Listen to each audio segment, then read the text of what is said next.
Walked in on Saturday and there was, I don't know, what, $200 worth of candy? Hand up.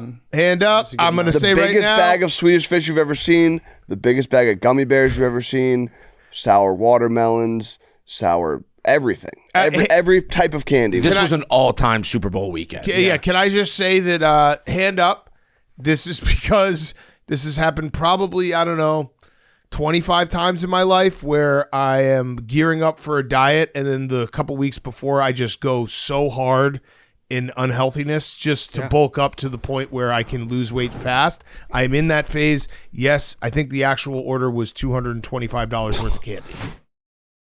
On today's Part of My Take, presented by DraftKings NFL Week 17, we've got a twofer for the people. We got a Ryan Whitney, the number one guest in Part of My Take history. Awesome time with him doing our NHL preview a little bit early. Also, we taped it last week, so there might have been. I don't think there's any takes that are that are cold takes. Although he didn't expect the Bears to beat the Packers, I would assume. But we're going to talk some NHL with him. Then we have Third Eye Blind lead singer Stephan Jenkins in studio. Was a really fun interview. This is we say it all the time, but like having the platform and ability to do these type of interviews, guys that we listen to as kids, guys that, you know, have been making music for a really long time. Really cool. Also, stay tuned for that one because PFT and Stephan Jenkins got a little nerdy on the music side that I loved. Absolutely loved it. So we're going to talk some Week 17. We have our best bets. We have Hot Seat Cool Throne. We have Guys on Chicks. Then we're going to send everyone off for Christmas vacation. And we will next see you on Monday after Week 17. It is all brought to you by our friends at Game Time. The NFL's in full swing. Tailgates, pack stands that buzz before kickoff, but getting in nightmare. Queues, price jumps, getting logged out mid-click. All you want is to be there, beer in hand, losing your voice with the crowd. The Game Time app gives the advantage back to fans. It's the hack for unlocking amazing tickets and experiences in a few taps. It's incredibly easy to use. The Game Time guarantee means you can trust you'll get 100% authentic tickets on time and at the best price. Plus, fees are always included, so what you see is what you pay. We're looking at tickets. Who's got one? Patriots at Jets. There we go. Brady Cook. $69 in New York. Okay. So go to Game Time right now. Take the guesswork out of buying NFL tickets with Game Time. Download the Game Time app. Create an account. Use code PMT for $20 off your first purchase. Terms apply. Again, create an account. Redeem code PMT for $20 off. Download the Game Time app today. Okay, let's go.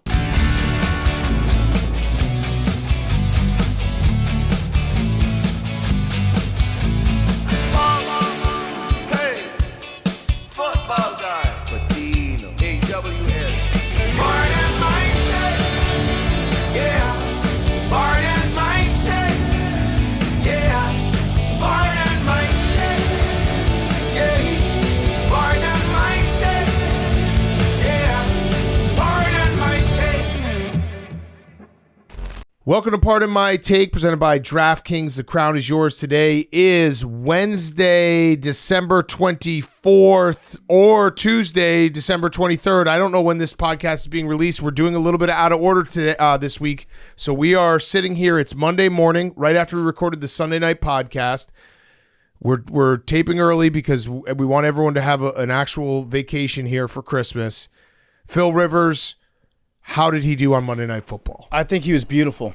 I think he was perfect. I think I laddered it, and I probably lost again. I think he was perfect, and I don't necessarily mean that they won the game or that he played well, but Philip Rivers is just he's perfect. We all had fun. Yeah, this is a moment, especially around the holidays. You know, if you have a loved one in your family, maybe they're getting up there in the years, cherish every moment that you have with them. Yeah. And that's what I did with Philip Rivers last night. Okay, so we're going to do like a fork in the road. If the Colts win, oh man, the AFC playoff picture really got interesting because the Colts are still technically alive. That somewhere Jim Irsay is smiling down with his finger on the scale, making sure the Colts get in, baby. Wow. And man, Niners, now the path to the 1 seed's no longer there. That's a tough break for them. Yep. And for anyone that has a future on them. Yep. Now, if they lost, congratulations on everybody in the AFC for getting into the playoffs and clinching. Yes. You basically got to watch Philip Rivers, which was fun. Lose on Monday night, and then you all got in. The Bills got in, the Chargers got in, the Jaguars got in. Yep. I believe the Texans got in. I don't know if the Texans officially got in. I think they might still have to win one more. We're in playoff, Yeah, they're at 98. I'm gonna say the Texans got in. Everyone got in. Congrats to the AFC. Congrats to everyone who got in. Every good team in the AFC is now in the playoffs. Yeah, so we were thinking about the schedule these next 2 weeks because Christmas being on a Thursday is a little weird. We didn't really think that anyone would listen to like a Wednesday Christmas Eve podcast, so we're releasing this a little early on Tuesday for the people. We got two great interviews, but we also wanted everyone to be able to get an actual break because we'll be back for week 17 Sunday night. We'll be in studio. The turnaround though was tough. The turnaround was tough. We were in this studio 7 hours ago recording. I made a list of things that happened in the last 12 hours, and I walked in the gambling cave. I was like, does anybody have any news? Yeah. Because I'm looking for the news right now. I do have a couple things, and we're going to announce the Low Man Trophy finalists today. Oh. So very, very special event. That's for huge. Part of my take. We got to figure out when we're going to stream the awards. How we're going to do that. I think it would be good to do during the next round of the college football playoff. I love that. We could do that at halftime of one of the games. For New Year's Day? For maybe on New Year's Day, we could announce the award. Okay. But again, we announced this late in the season because we respect the Army-Navy game, which features a lot of fullbacks. Every other award out there, they do it before the game. They do their finalists before the game. Disrespectful to the troops. Not us. Not this podcast. Nope. But yeah, there's not a whole lot that's shaken out. Some updates, some cleanup on some injuries and scenarios and things like that have happened, but we'll make it work. How's everyone feeling about the turnaround? Bad. So I would like to say this, Hank. Can I get a little bit of credit? We did advisors this morning. Did not mention that you slept through advisors. Really? Did not mention it 1 second. Not a I single don't even mention. believe that. And I You could ask I wouldn't have been mad if you did. Obviously, No, I didn't. It was bad. Obviously, I slept in. We were up late. We shot something this morning. The worst part is that I almost wish I had just slept in. Missed everything. No, not that. But the reason I woke up at 4 a.m. Mega Day might have killed me. Yeah, Mega Day was Mega Day took a lot out of all of us. especially for you, Hank. Walked into Mega Day. We haven't really done this. We haven't really done this this year. Yeah. Like for whatever reason, I think it's probably the ice cream machine and all the like Reese's sponsorships and stuff. Walked in on Saturday and there was, I don't know, what, $200 worth of candy. Hand up. Hand up. I'm going to say right now. The biggest bag of Swedish fish you've ever seen. The biggest bag of gummy bears you've ever seen. Sour watermelons. Sour everything. Every type of candy. This was an all-time Super Bowl weekend. Yeah. Can I just say that hand up, this is because this has happened probably, I don't know, 25 times in my life where I am gearing up for a diet and then the couple weeks before I just go so hard in unhealthiness just to bulk up to the point where I can lose weight fast. I'm in that phase. Yes, I think the actual order was $225 worth of candy. So, and I obviously can't help myself. I was just, and we were here Saturday and Sunday. We had a 7-gallon bag of Swedish fish. I think I probably took down 2 of those gallons myself. Mm-hmm. And I woke up at 4 or 5 o'clock in the morning on Monday, and I was having a dream where someone I was talking to was like, they're not going to make it. Their tooth really hurts. That person was just me. Like I got out of bed. It was like my right tooth is in so much pain. I couldn't go back to sleep. I finally went back to sleep at like 6, woke up at 9. My alarm was going off. My alarm went off for 2 hours. So I missed the recording this morning. I barely made it in time for this. And my tooth still really hurts. I don't know what I'm going to do about that because I'm going out of the country in like 3 days. Yeah. And I don't know. I'm trying to gauge. It's still early, and I kind of feel like I just woke up, and I don't want to take Advil again. Trying to gauge if I can make it through or not. A toothache is the worst. It's the worst. I think you can get a filling by the time you have to leave. Like tomorrow? Yes. Oh, Memes sounds like he's got a couple emergency Yeah, fillings. you should go to the dentist. Okay. Hank, And if they say no, then there's no harm in asking if you can get a filling in the next few days. Do you have a dentist? Nope. Okay. That's fine. You don't need. You just call a dentist. call a call dentist. any There's lots of dentist. dentists out there. All right. Hank, Yeah. What does this mean for no naps?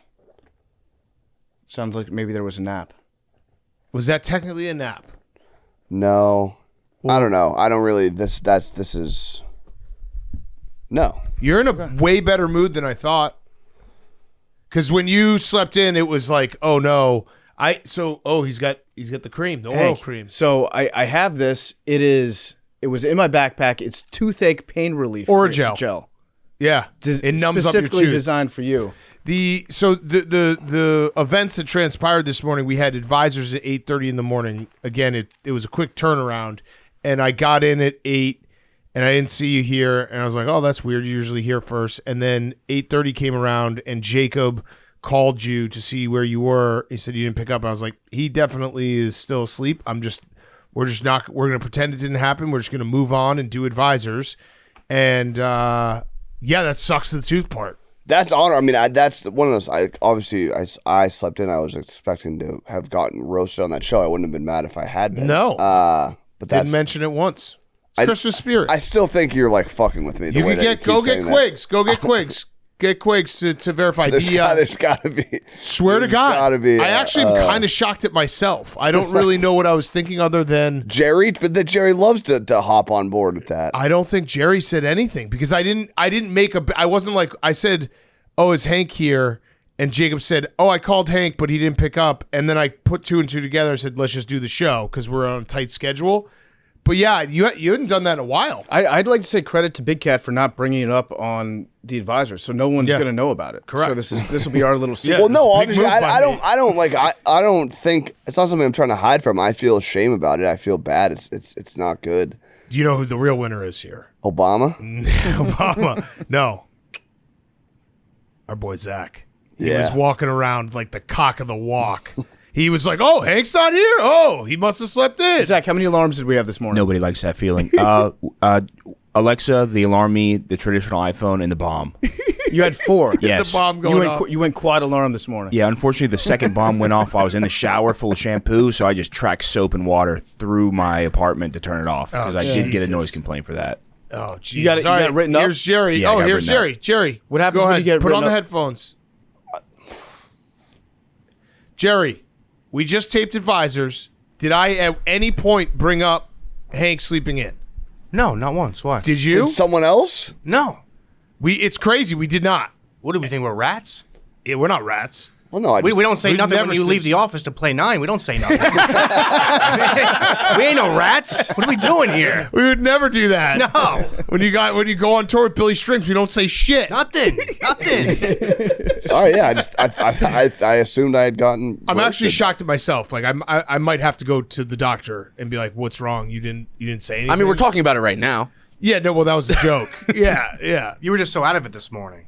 I was a little out of Yeah. it. I did not have my best performance. You're good, Hank. Relax, Bob. All right, cool. You and also you missed I think Stu told a 25-minute story that went absolutely nowhere. Could be more. Nowhere. It was a nowhere story. Jerry, well, we got you here. You want to talk about the Steelers? Soupy? We can do Steelers Yeah. preview. Steelers-Browns preview. Okay, let's do it. Okay, so Jerry, you were saying that you're thinking Soupy. Super Bowl. So I told Dan this morning, I'm thinking 2 playoff He's wins. saying minimum of 2 playoff minimum wins. 2 playoff wins right now. Okay. And listen, I mean, can you say Rodgers has been pretty damn good this year? Yes. I can the say- last 3 weeks especially, he's been really Yeah, good. like he's dialed in. I think Adam Thielen, MVS, those are difference makers. Yeah. To him at least. Adam Thielen has been a difference maker for the Steelers and Yes. for the Vikings. And, Yeah. Because the Vikings haven't lost since they got rid of him. Steelers haven't lost since they got him. fair. Also, can we talk about Scotty Miller taking over that game as well? Yeah. Yeah, we Scotty can talk Miller. about it. I mean, that's the big 3 right there, right now. Jerry, what was going through your head at the end of the Lions-Steelers game when the referees were having a little tea party out on the field for like 10 minutes before they announced anything? I thought they were trying to figure out a way to how do we make the Lions win this game, and they couldn't. They're like, no bad ideas. Yeah. They They're realized, like we were out of options. Yeah. yeah, they realized after like 5 minutes, hey, it is what it is. Steelers just got to win. Those are the rules. Did they get you when they started out by saying it is a touchdown on the field? When they opened up with that. Yeah, but they also got all the fans as well. Did you Yeah, see I that? know. It's bullshit. Yeah. They should have announced it like that. Yeah, they didn't know what they were doing. But yeah, I figured they were just trying to figure out a way, hey, let's see how we can give this game to them. Yeah. And then, hey, we can't do it, so Steelers win. And Jerry, the Steelers right now they look good. I've been on the Steelers. I mean, they look great. Let's face it, they look great. They look great. I've Yeah. been on the Steelers side all season long. Yeah. I said before the season started, this is the year they're going to win a playoff game. The defense, especially, has looked really good for the last couple weeks. What do you think about that? Yeah, they have. The last couple weeks, the last 3 games, they have looked really good, Aaron. Different team. Did something change? Did they do a new scheme or something? Well, what are we doing? They have a new coordinator? No, same coordinator, same coach. Yeah. What's different? Because it feels like guys are tackling. I think that's the difference. Guys are tackling. Guys are flying, putting a hat on the ball. Flying around out there. Flying around, yes. Dialing it up. Correct, yes. Playing with their hair on fire. Yes. Oh, yeah. All these things. All over the field. When's TJ coming back? So I had some leaked text messages from a nurse. I don't know if they're real or not. It sounds HIPAA. Okay. Yeah, but the nurse didn't message me. They messaged this other person, then forwarded the text to me. Allegedly, he's done for the year. Allegedly. Shit. I don't believe it, though. I think it was a scam. I think somebody's trying to scam me in fake text messages to make me, panic. Okay. Rappaport did say he's expected to play again this season. I think it was always going to be a pipe dream that he would come back as early as the Lions game. Yeah, because you punctured your lung. He probably got stitches in his lung. It sounds pretty serious. Yeah, definitely. We want to take care of his health first. Football's second. We want to make sure he's all right. Have you figured out how that happened? Yeah, do you put the needle too far down, no? But it seems like that'd be very hard to do with acupuncture needles. So did you see Mark Caboli's report? No. So he's a little Pittsburgh insider. He said there's a lot more to the story. I don't know what that means. Oh, shit. I think there could be, because if you've ever had acupuncture done, it feels impossible to get that needle deep enough to fuck up your lung. Yeah. But he was it's Caboli. What did I say? Mark Bully. Wait, did you say that, or did I Max fuck started that looking up? up Mark Bully. No, No, I said Caboli. Yeah, he didn't say it. He said it so quick. If you don't know his name, I know his name. Bully. You said Mark Bully? I said Mark Bully. Caboli. What a great name that would be. That would be incredible. Imagine if you were Mark Bully. He is a bully. Have you ever seen him? How do you spell Caboli? Kaboly. Are you nervous about Shador? Me? Yeah. No. What's there to be nervous about? I like him. I don't got nothing against the guy, Yeah, he threw for 300 the other week. Yeah, he's good. Listen, I'm on He Shadussi threw for timing. 350. I like Shadus. Well, it was more than, how much was it? It was a lot, right? 364. He's in the 364. Andrew club. Filipponi is the one who tweeted it. Okay, so we're going to get to the bottom of it. Yeah, we'll But get to the bottom of it. You're going to win this game. You're going to win the AFC North. And that's it. That's it. And then you're in. And then sit everyone week 18. Exactly. Just chill out. Then we got a home playoff game. And Max is trying to spell another name. I'm done. We're done. We're done with trying to find it. Filipponi tweeted it. I'll send a tweet if you need it. There's more to the story. I don't know what that means. Caboli said it. Hopefully not. It's a little early in the morning for letters from Max. Yeah, it's all right. Either way, Jerry, good win. Thank you. Because problem. it got the Bears and the 49ers into the playoffs. Correct. I got one last question about the game. What's going to happen with DK? And where do you stand on the DK situation? Listen, I think it should be a fine and a 1-game suspension. What about for the fan?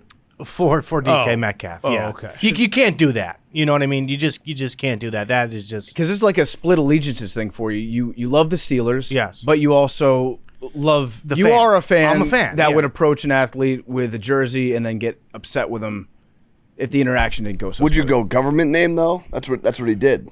He just government named me. What do you mean? Would I go government name? DK he called DK's government. That's what it was? Yeah. DK said that? Yeah. I mean that's pretty crazy. I don't know if DK said that. The fan said that. The fan said that. So yeah, I think the fan might have said something worse hit him than with that. the Decarius. Yeah, I don't think that would. Would you're friends with him, Eric? Would that make him that upset? Yeah. No, I don't know. No, I haven't. Me and DK. Well, you guys text. We've been at odds. He got a new number. Oh, okay. He got a new number. Shit. Yeah. Shit. Jerry's been asking me for his number for about. No, I got my number that I needed. No response, but yeah. You texted DK? No, Aaron Rodgers. Because remember what went down last year, which is you told me, Big Cat, that Aaron told you that he changed his number. So then finally I felt comfortable sending Aaron's number to Jerry because I thought he had changed his number. He did not. And so I sent Aaron Rodgers' number to Jerry. So maybe he did now. And then you told me, wait, he actually was just lying to me. That's his real number. And then I'm like, well, shit, Jerry's got it now. Yeah, which definitely probably happened. Yeah, I only texted him one time, and that was it. I didn't let it go past that. Yeah. I did text. Yeah, Rodgers does not. He doesn't text back. Because I texted him thank you last night. And nothing. Yeah. Just goes dark. You know, what are you going to do? Yeah, then we'll see him in Tahoe, and he'll be like, I changed my number. Just kidding. Yeah. So extend Mike Tomlin. You know, honestly, I still don't think so. Oh. I don't. Even if he wins a playoff game or two, the thing is, I don't trust him to develop a quarterback. We got to draft a quarterback. If not, Raji though might stay for another year. I know he said it was his last year, but what do you think? If he wins, if this team goes to the AFC Championship game, I think he'll come back. I think he has to. I think you have to come back. You got to try one more year. One more year. He doesn't. I know he can't move, but like he still got it. He looks good. Yeah. Okay. Thank you, Jerry. And again, nothing was said on advisors. Nothing was said. Nothing. We're not rats, Hank. Yeah. Can ask Quicks. Keep going playing your 9. You're see good. The footage on it. Yeah. There won't be any footage of us saying it. Good job, Jerry. Okay, let's do our weekend preview. Let's talk some games, and then we'll do hot seat, cool throne.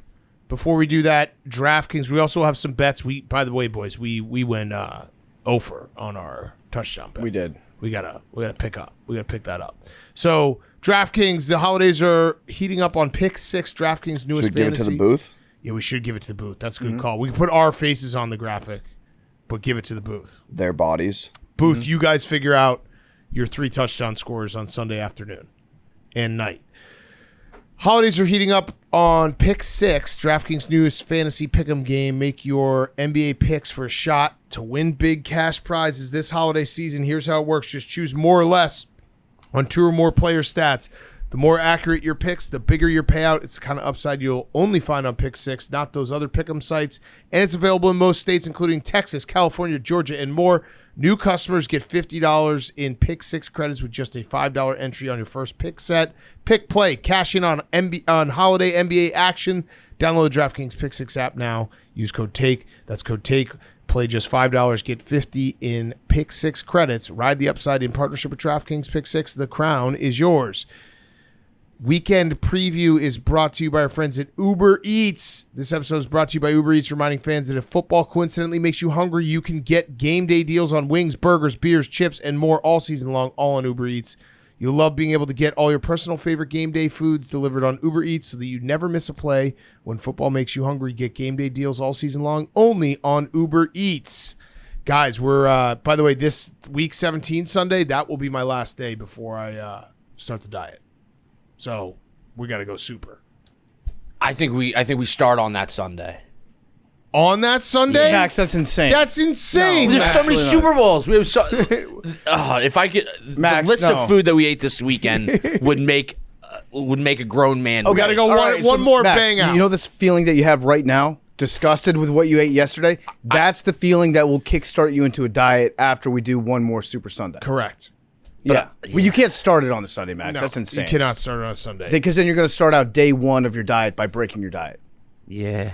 I'm setting you up for success here. All right. Yeah. Okay. Let's talk some games. Let's talk some playoffs. We have the updated playoff picture. Hank, by the way, you have right now, according to ESPN, you have a 39.8% chance at getting the 1 seed, and the Broncos have a 36.2%. I would assume that's because of who the Broncos play.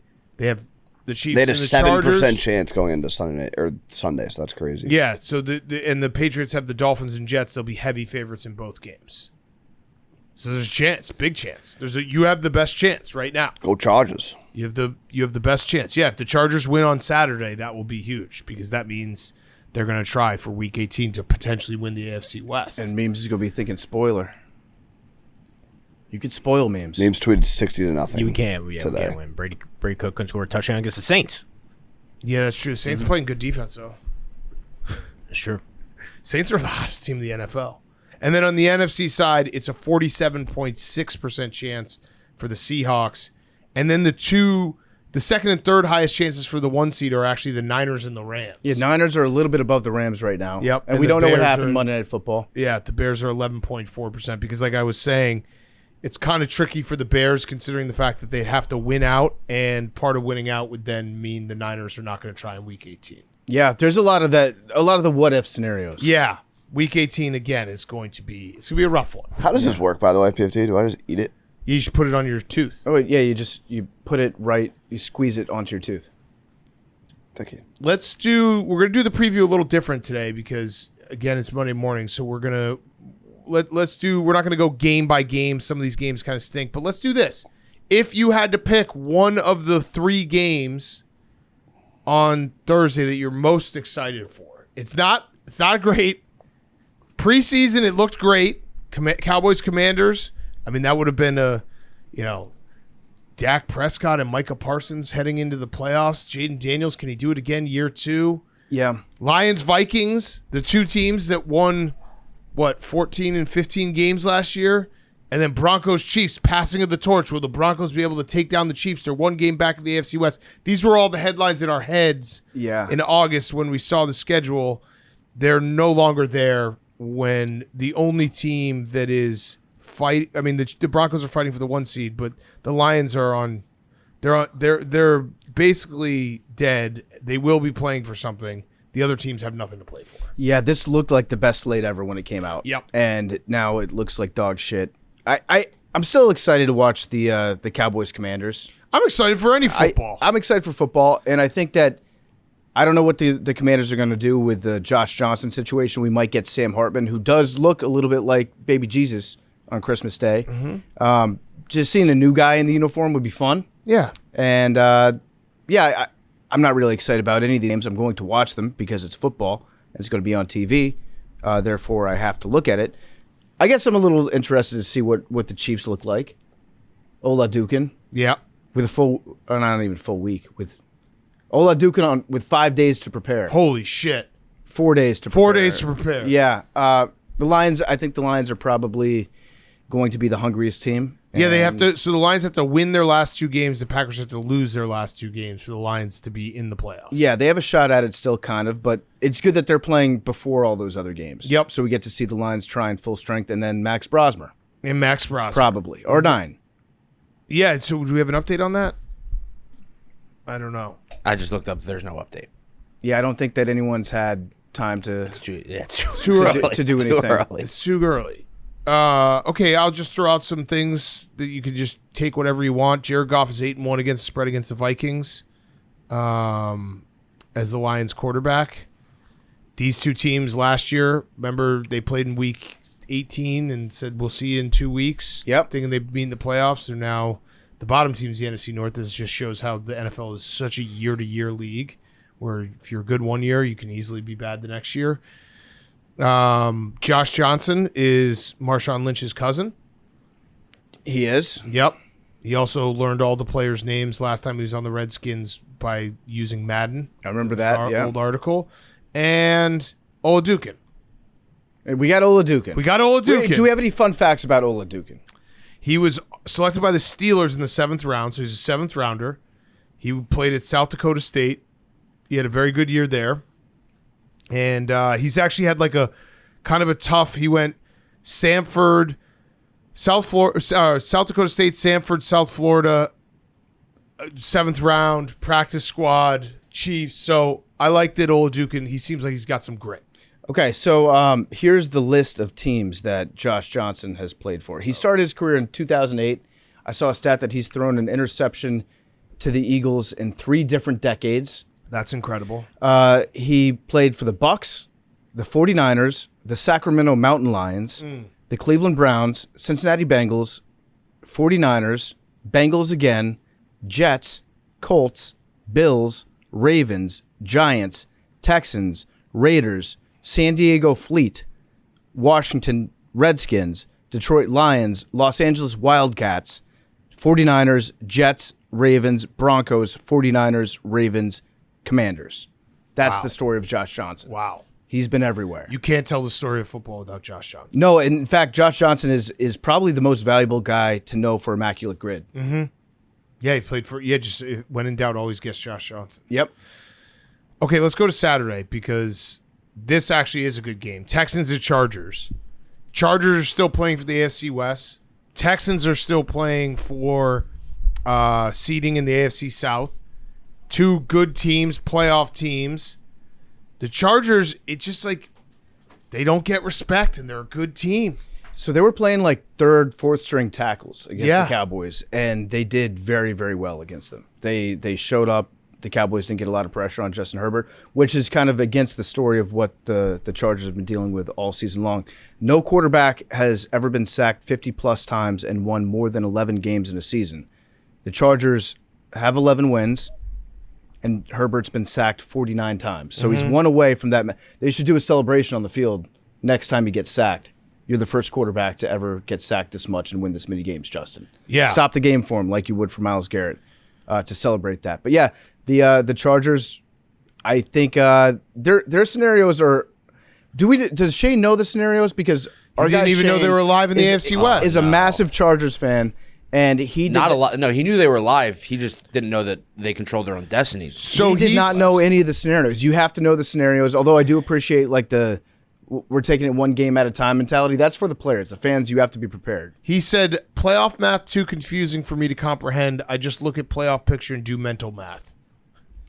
Yeah, he just hopes for wins. He just stares at the standings and does the mental math behind it. Yeah, it's But the mental math isn't that crazy. And the tiebreaker is they've already beaten the Broncos, so if they beat them again, it's obvious. Yeah. It's an obvious tiebreaker. Yes. It's another two guys on the bus meme. It's Like, it's not like you have to go through strength of schedule, and if you beat a team and you don't know how they like, it's easy. It's just you very beat 'em. easy. yeah, big cats on the left and thinking about scenarios and doom and gloom, and we got Shane on the right being happy, being like, "Nice, we won." Yeah. So I'm no Shane, longer doom and gloom, which is nice being in. What's up? Shane, walk us through the scenarios. I don't know the scenarios. But you realize that if you win out, you win the AFC West because you've beaten the Broncos once already. Well, the thing was, I thought the Broncos had a lose out, and we had a win out. No, they have 3 losses. You have 4 losses. Yeah, I get that. I understand that now. I just once I'm looking at the playoff predictor and there's like double digit wins and stuff, my mind just It's Yeah. anything it's over 10. It's the double digits. Yeah, it's- Both have double-digit wins. Yeah. but I then can that's understand that's that. quadruple digits. Then it's just That's a lot of digits. the playoff math is never. I'm not a playoff math guy. I just look at the chart. I've never been questioned about the playoff picture. Do you think that Justin Herbert should be in the MVP conversation? Not like historically how the award's gone. I think if you look at like players who are the most valuable players to their teams, I think he might be the most valuable player, because if you don't have Justin Herbert, the Chargers are like a 4 or 5 win team with that offensive line. By that metric, I would say Justin Herbert and Josh Allen, probably the 2 front runners. Yeah. Yeah. Harbaugh said he's MVP caliber. He's doing things game after game that are reserved for only the best that are in the game and have ever played the game. He also said you were the best ball club that he's ever coached. Do you know what the definition of a ball club is? I think it's pretty self-explanatory. I agree. Yep. Yeah. Good. You Sounds get like it. you got it. Don't overthink this one. Chargers have won 7 of the last 8. Yeah. I think if you walked around and asked people if that's the truth, they would be like, I feel like they mixed in a couple losses. No. They've been really, really good. Yeah. Fully bolted. Fully bolted. Fully bolted. Bolted boys. Do you feel good about this game? The only problem with this game is your offensive line versus the Texans' defensive line is a significant mismatch. No, it's going to be. I actually wouldn't put it. I wouldn't judge Jim Harbaugh if he's like, hey, we're actually going to sit Justin Herbert for this game. Yeah. Yeah. He's like, we really want to win in the playoffs, and we feel like we can beat anyone, but we have to keep him healthy, and this is not going to be a fun game. Also, the Texans win that felt like a loss against the Raiders. That's not good for the Chargers. No, they're coming off a loss. They're coming off a loss win. Yeah, and then like last year's playoff game, they had like a pressure rate of like 65, 70%, and that was with Joe Alt and Rashawn Slater. That's right. So Some 2-digit numbers. Justin right there. Herbert might get murdered. Yeah. Like, I'm not confident at all going into this game. Okay. Well, your defense is playing really well. Shane, do you think that Justin Herbert should take Madison Beer's last name if they get married? I think maybe hyphen it. Herbert Beer? Yeah, Yeah. I like that. I do too. Okay. Thank you. Thank you, Shane. Appreciate it. Let's go. I like the Tex. No, I think I like the Chargers in that game. Let's see. I What's think the they're spread not on getting that enough again? 1.5. 1.5? Not getting enough respect. Here's a game Saturday night that, again, we thought was going to be a consequential game, but I don't know where the Ravens are at mentally. Ravens plus 2.5 at the Packers over under 40.5. I think the Ravens are on big time quit watch. Yeah. Lamar Jackson said, we're going to do a little MRI on Monday. Oh, a little one. So he's going to, just stop by the imaging office real quick for his standing meeting that he has on Mondays. He's got an appointment that he has to. Now, it's a little MRI. Like, my kids have, I get them different toys, and one of them is like the doctor's set, and I think there actually is a little thing that says MRI on it? No, it's actually the board game operation. Okay. And he's going to put that Do down. a little tiny MRI. And then try to fix his funny bone. I have a theory about Lamar. He's dealt with some stomach issues, as we know. He's always kind of banged up. Do you think Lamar Jackson has radiation poisoning from all the MRIs? Too many MRIs. And all the X-rays? You should only get so many per year. And Yeah. that would mess with your insides. It might be like Chernobyl. He has a lot of MRIs. 3 Mile Island. But yeah. he's also getting a little MRI. This time it's full. because he's probably not supposed to get the full MRI Yeah. anymore. Doesn't it feel like the Ravens are in quit watch?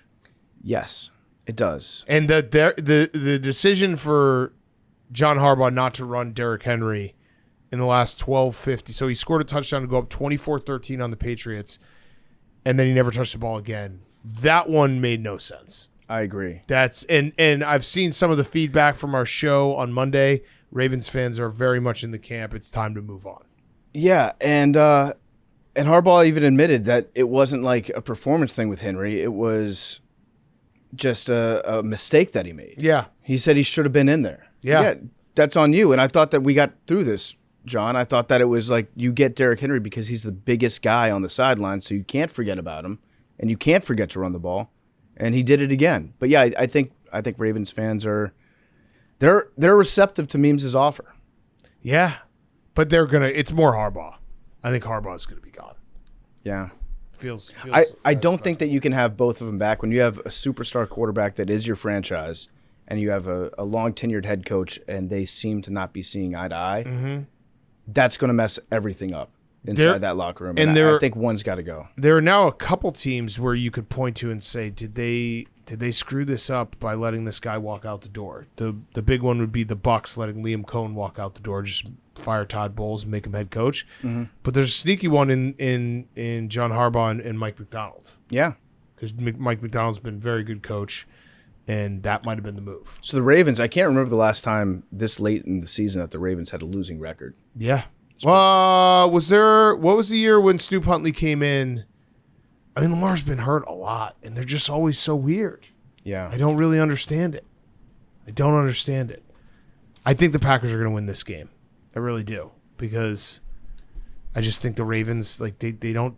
That was a last gasp. We've been waiting all year for the Ravens to show up, and I just think maybe they're not that good of a team. Is that fair to say? They seem broken. Yeah. They all year would be like, watch out for the Ravens, watch out for the Ravens. Maybe we're good. It was 2021. They went 8-9, and they finished last in the AFC North that year. Yeah, at 8-9. Yeah. Okay, Sunday. Do we have games? So, just looking at Sunday, there's a couple games that are going to be good throughout the course of the day. There's also some games that are really nothing. But the big game, well, actually, let's do early slate first. So is there any games you guys want to talk about early slate besides Tyler Shuck being Tyler Shuck? Jags-Colts. Jags-Colts, although if the Colts lose. Doesn't mean anything. Doesn't mean anything. Jags, though, trying to break I think it's teams are 0-7 after playing in Mile High. So they have to try to win that. The Jags are playing for a lot. They're playing for everything. And Trevor Lawrence right now is maybe in the MVP conversation if they get the 1 seed. Yep. He's playing that good. He's playing as good as any quarterback in the NFL right now. Yeah. The big games, though, I would say are, because this is the only one that's still up for grabs, the Bucs Dolphins and the Seahawks Panthers. Mm-hmm. So if the Panthers beat the Seahawks, they're in. The Bucs need to. Oh wait, no. I think it's actually just if the Bucs win. As long as the Bucs win, they're not. They're still playing in Week 18. Yeah. The Seahawks obviously are playing heavily for the 1 seed. Do you guys want to talk about Patriots Jets 60-0? You think? That's what Meme said. 60-0 memes. Yeah. So then that's a good bet to take the Patriots minus 12.5. I would never bet against the Jets, but also a good over. 60-0. 60-0 sounds like a good over. Easy. Do we know the weather? Snow. Cold. I don't think it's going to be warmish, coldish with snow and clear skies. I wish Tyrod was playing. Muck it up a little. Hank, I agree. If you had to pick one of these games, which one would be the more devastating one to lose, the Jets or the Dolphins? If you lose to the Jets, the Jets. I've said a lot of things. I forget what I said about if we lost the Jets this year, but I've said a lot of things about the Jets. I feel like you've been respectful enough of the Dolphins, just going back to the days when the Dolphins would always steal one.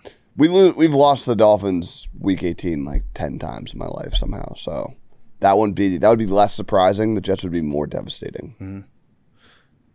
Yeah, memes. But week 18, if It's Brady Cook. the Chargers win on Saturday and then somehow beat the Broncos week 18 and we lose to the Dolphins, that would be to not get the 1 seed. a dagger. That would be devastating. But the Dolphins are also a way better team. Then the Jets? Yeah. Yeah.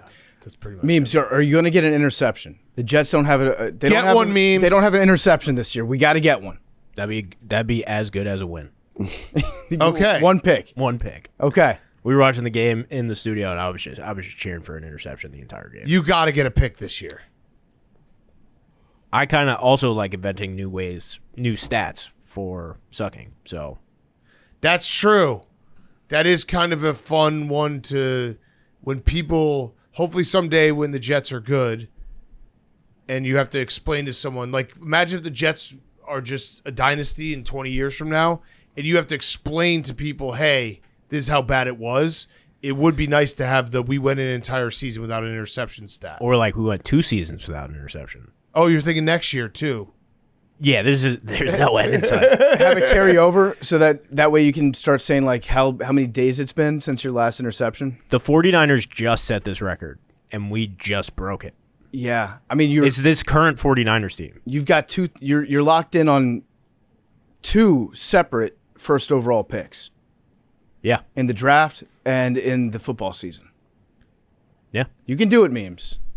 You can do it. How have you come? Did you come close last weekend? No, we got shucked. You got shocked up. I mean, I would say that if the Jets get a pick against Drake May, it's like, yeah, that's a win for the Jets. Yeah, Drake may bust. Yeah. Can I say something about Tyler Shuck? Yeah, please. He should win Rookie of the Year. I agree. His right now he's second. He's second in odds on DK at plus 370. Ted McMillan is minus 250. If Tyler Shuck ends the year on this winning streak, it has to be Tyler Shuck. Yeah, if he ends the year 6-3 as a starter, it that's has insane. to be. He plays the Saints this week, The Titans. and then he plays the Titans. He's on the Saints. He plays the Titans this week, and then the Falcons next week. He could easily finish 6-3. In which case, he has to be the Rookie of the Year. I agree with you. I agree. Has to be. Has to be. You got to root against the Panthers to make if the Panthers make the playoffs. I know. I'll probably give it to Ted. All right, that's a good point. Yeah. Ted kind of disappeared for a little bit, but he might be back. That was a great game. Yeah, you know what, Max? It's all gonna come down to if the Bucks and Panthers play Sunday Night Football Week 18. Well, then I would want the Bucks to win. Yeah, and you need Ted not to have any big plays. Because if he scores a big touchdown Week 18 in front of the country, that's it. But you know how these awards work. Yeah, but this is one of those games that he could get some nice fat stats. If we had a vote, it'd be for Tyler Shuck. For Shuck, yeah. Big time. Offensive Rookie of the Year it's kind of one of those ones you even forget. Remember Ibuka? I do. That was crazy. What a hot start. If we're still kind of talking about the Pats and the Jets, Hank, I was so happy for you last night when Drake May broke the barrier. I was happy for you. That was a sharp bet. Thank you. I did reach out to your coach, Mike Vrabel, and I said, Hank had a big day today. Congrats on the win. He was very excited about Drake May having 300 yards passing. Do you have any words for Hank? And Vrabel got back to me. He said, Hank, do you believe? Fuck yes. Yeah, he does. Do you believe? Yes. Fuck yes. Fuck yes. What do you And believe? What do you believe say in? fuck yes, parentheses, I love you, coach. Should I tell him about the sleeping in? I wouldn't. I wouldn't bring it up. That's not really your show or your business. I wouldn't bring it up. No naps. I wouldn't bring that up. Also, wasn't a nap. This is your new thing. This is my show, and They're Well, I talking about was on time advisors. for this show. but no, well, no, No, you you weren't. I was. No, We were going to record right after the meeting. yeah. You're about 30 minutes late. That's fine. I'm not mad about it. I've been late for The meeting stuff, ran too. early. The It meeting, was scheduled. It was scheduled for 30 minutes. we did have a company meeting this morning where Dave addressed Barstool Sports, and it lasted 3 minutes 36 seconds. Yeah. Yeah. Did you call in for it? Yeah. The best line from the meeting was, "I appreciate everyone who worked hard this year, and if you didn't work hard, I don't appreciate you." So Hank, It was scheduled for 30 minutes. he says, "Fuck yes, I believe." Yeah. Anything else? And no way did I nap. No. Come on. I should tell him about that. I don't want to hide anything from him. This is accountability, open locker room. Say, all right, P.S. I might have napped, but that's going to be gone in 2026. Okay. That's when the playoffs are. Even though it wasn't a nap. You were up for 2 hours, though. Yeah. I think that hits nap Middle of the territory. night? I don't Yeah. know. I don't know. I never got out of Did you ever bed. turn on a light? Besides the bathroom? No. Okay, then maybe that's not a nap. I think if you turn on a light, then it becomes a nap. Yeah. Turn on a light if you took a shower, that sort of thing. Yeah. Then it's a No, nap. did not do that. Okay, the afternoon games. We have 2 afternoon games, and they're actually both very important for different reasons.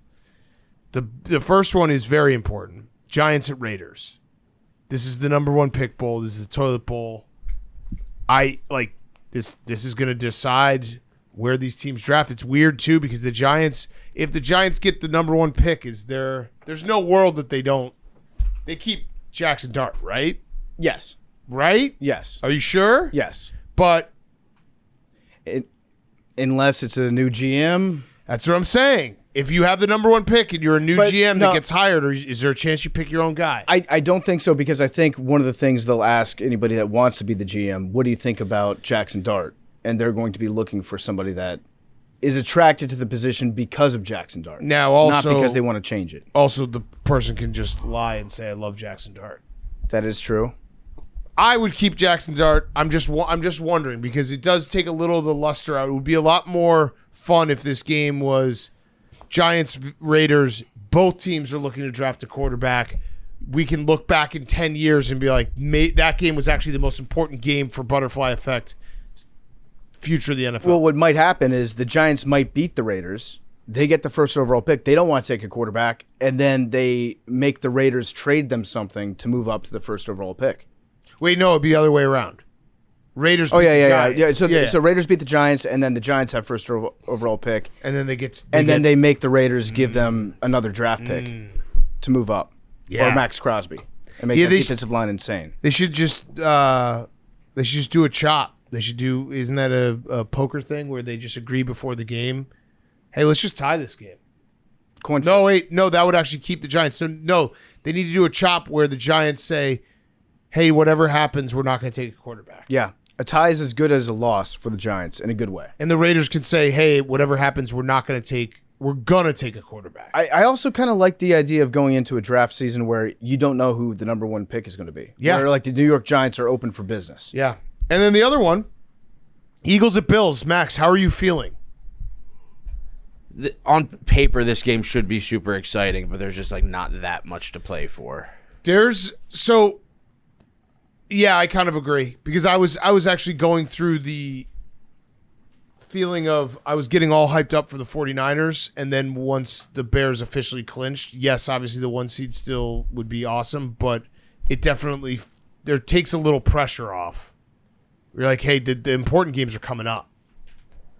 And like I know that you want to get the 2 seed, but it's not like I need to get the like it would be nice, but it's not something that I'm going to like really stress about. So why would you guys play Lane Johnson and Jalen Carter? I think I do like the idea of getting them back into the mix, and I think they want to play people this week and then rest next week. Got it, makes sense. So it's in case something does happen, you have a little bit more breathing room to get healthy for the playoffs. So I get that.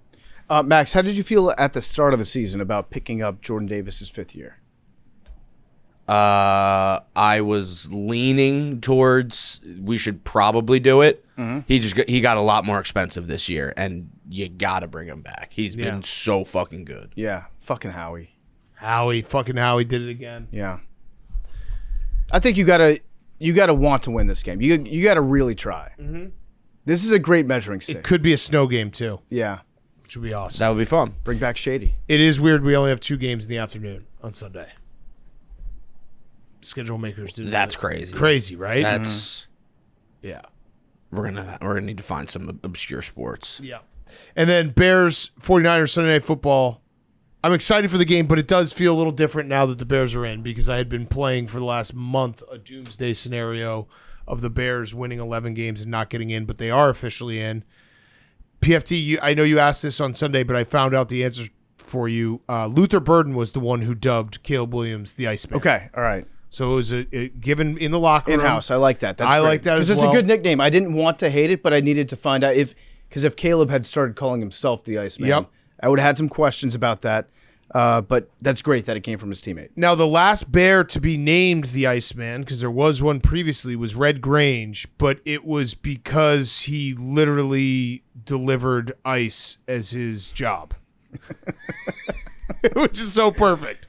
He was the Wheaton Iceman, also the Galloping Ghost, which is what he's known more for. Mm-hmm. He would deliver 75-pound blocks of ice to every home working every summer during his high school and college years. So that was why he was the Iceman. I love that. That's a perfect old NFL story. Yeah. What did you do?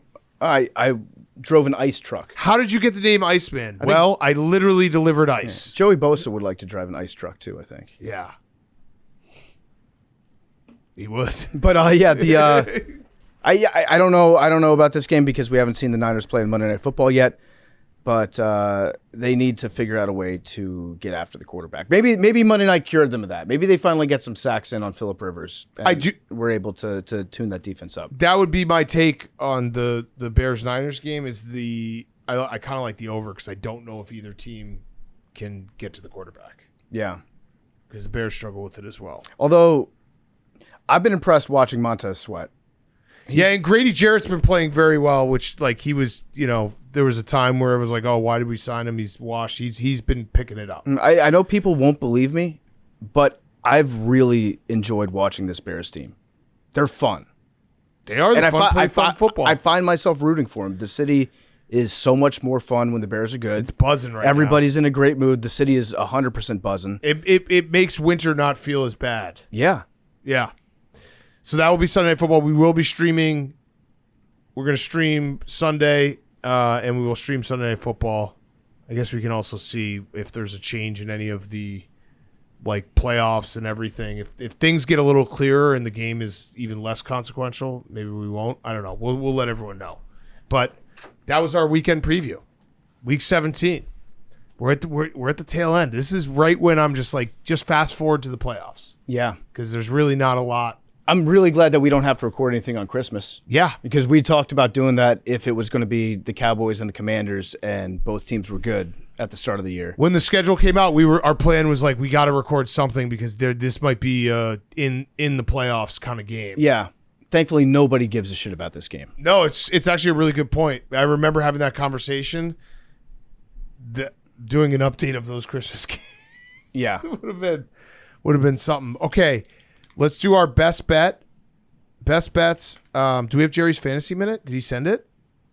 I don't think he did. I fucked that up. No naps. I fucked that up. Jerry. No, I didn't text him. Come on, Jerry. I didn't text him till Figure it out, Jerry. 1:00 last night. That's tough, man. Asking him. That's tough. And so that was all my fault. Wake up, Jerry. There's a good chance we get it by the time we edit the show. All right, I'm going to call him real quick, but then we'll put it in. We'll put it in. Hey, Big Cat. Hey, you're live on the air right now, so don't say anything fucked up like you did last time. Well, I never said anything messed up. Hey, let me call you from my landline, okay? What? Okay. I have a wired phone. This is like my Wi-Fi phone. How old? What? Why? You sound fine.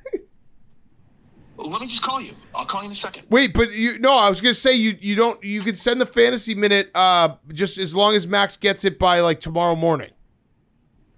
Yeah, I was sort of sitting down and working on it. Any ideas what I should do? I was thinking of doing maybe a Christmas Carol or something. Is it gonna air? Oh yeah, Christmas Carol would be great. I love that. Sorry, you're cutting out. I told you. Let me call you.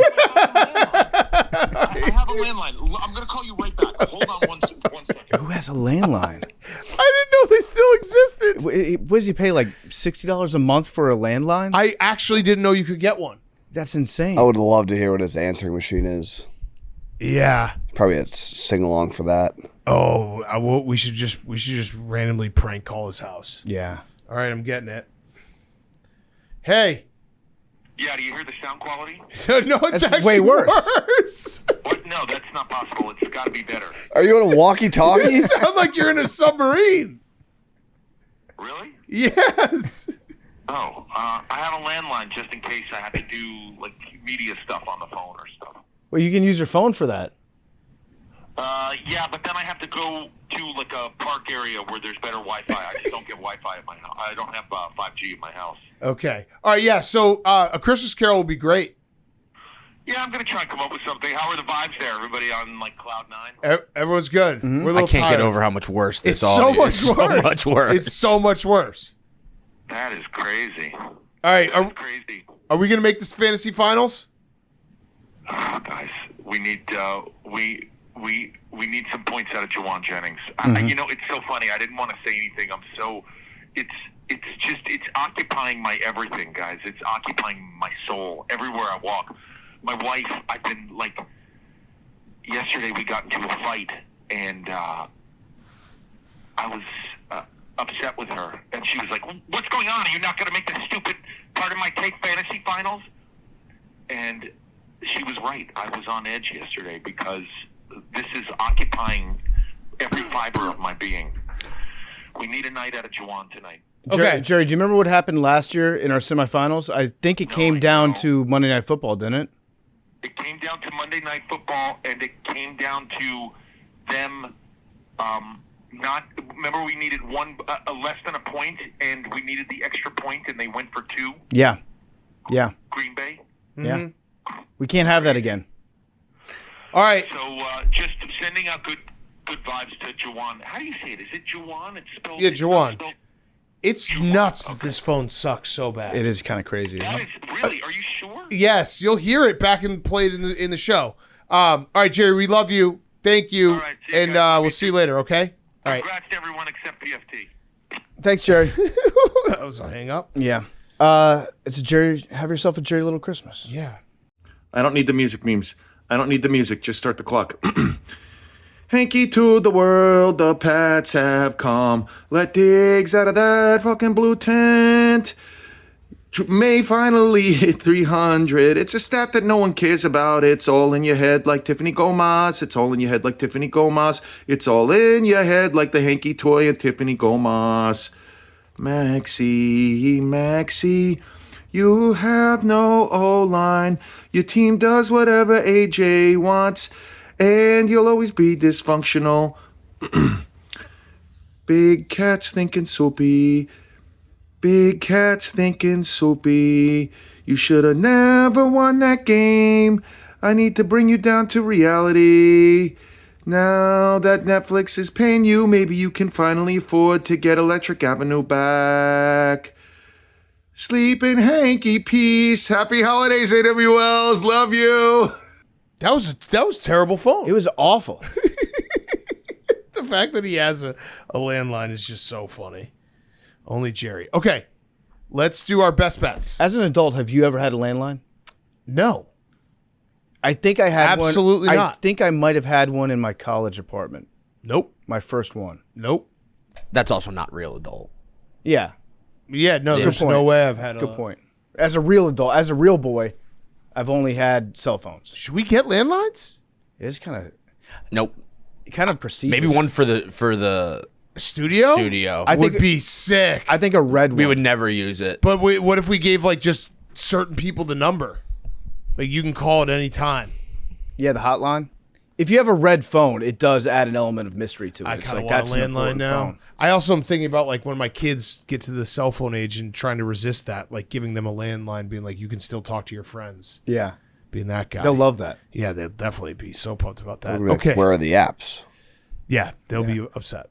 Very upset. Okay, DraftKings, the most wonderful time of the year, and DraftKings make it even better. Yep, it's same game parlay Xmas, baby.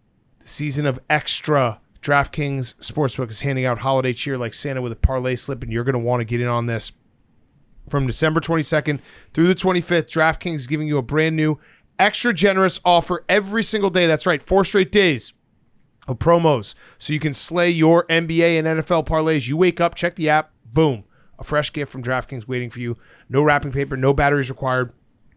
Just straight up same game parlay magic. We'll slay your parlays this holiday season, NBA, NFL, whatever your game is. DraftKings making sure you bankroll jingles all the way. Download the DraftKings Sportsbook app with code TAKE. Opt in and unwrap your daily extra offer from December 22nd to 25th in partnership with DraftKings Sportsbook. The crown is yours. Okay, boys, do we have our best bets? Who's up first? So right now, it's tight. We just have never come up with we're never coming up with a punishment. Yeah, I've pretty much resigned to the fact that I'm going to lose, and then we're going to pick the punishment after it's obvious I'm going to lose. It's going to be really bad. And that's all right. It is a possibility. That's just how it goes. It's tight at the bottom. Here's what I'm going to say is I think we should all agree right now that we need to extend the competition through the divisional round. So that way we've bought ourselves some more time to pick a punishment. And we're just going to not do it. Yeah. Yeah, but that's officially through divisional round. So it's not going to end in 2 weeks. My favorite weekend of the year. Not a lot of games for. You got to pick one. But one or two. No, you got to pick two. Over under. There's 8. There's 8 different.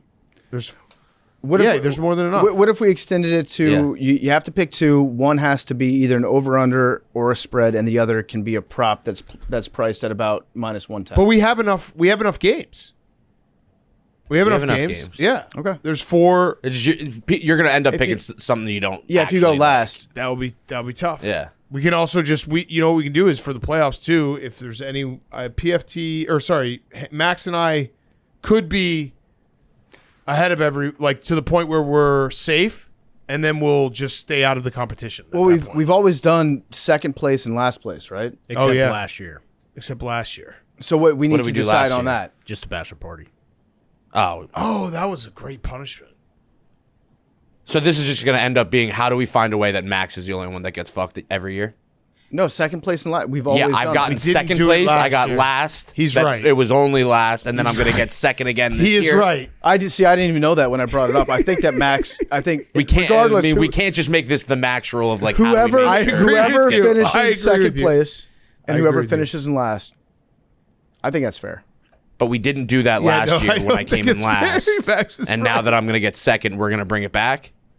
Max is right. We only had 5 people last year. Yeah. So what? Good point. Six makes All it. right, just last place. We're going to find a good punishment. We'll make it Super Bowl week related. I got sent a good one.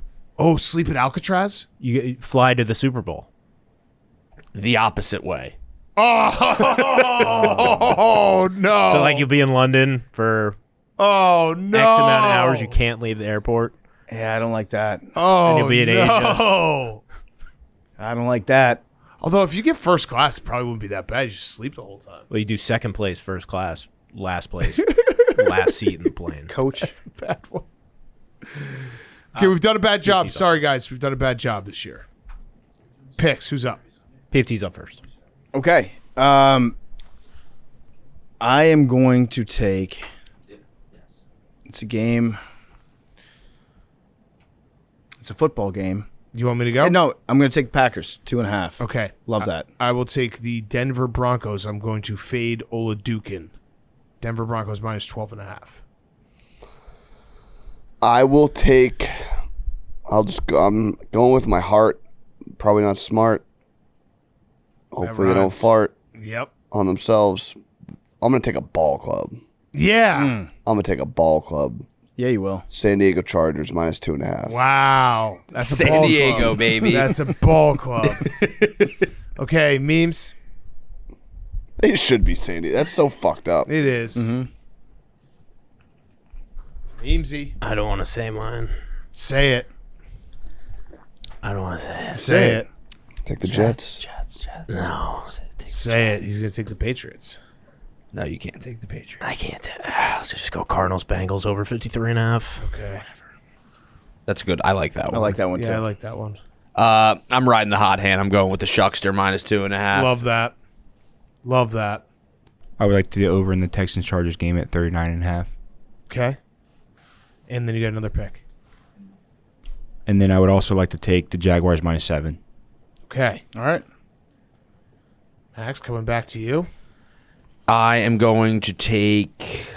I will take over over 42.5 in Seahawks Panthers. Mm-hmm. Hank? Memes.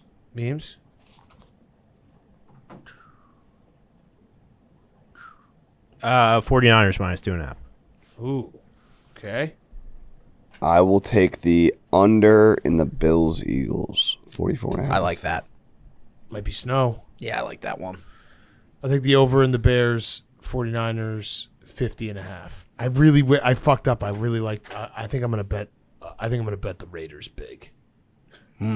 Just to feel something during that game. I am going to take the over in Saints-Titans because I also believe in the Shuckster. That's 39.5. I like that pick. Yep. It's a good pick. I should have doubled up.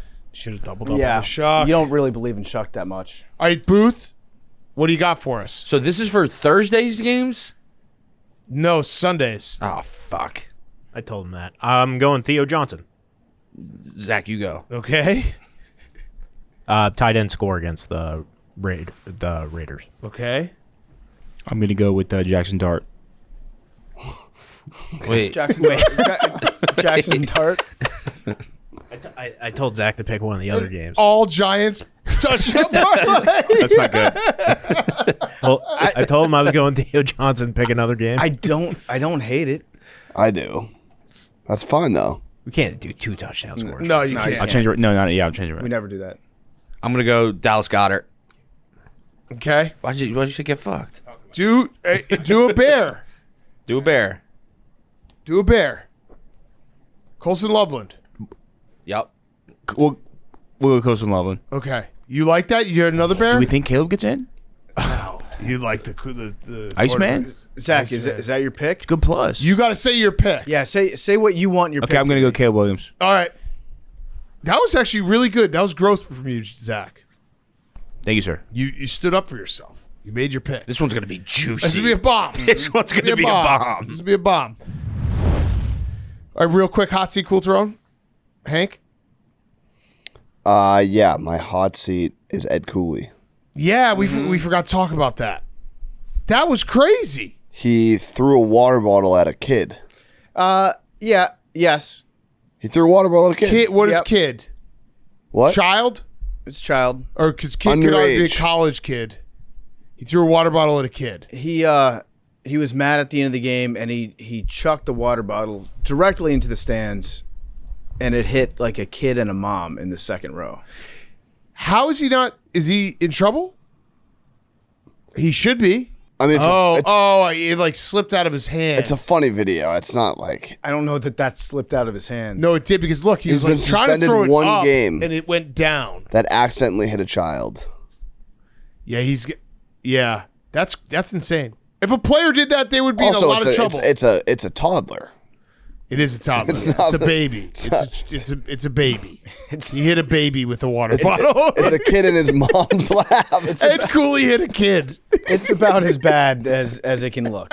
Like direct shot too, and he hucked that thing. That's definitely like the friends and family behind the bench too. Like I feel like Do you see what I'm saying though? That he looked up like he was throwing it high and it slipped low, but still he hit a child. and the little double take he does right after, he's like, "Oh, Oh shit." fuck! I hit a kid. I hit a baby.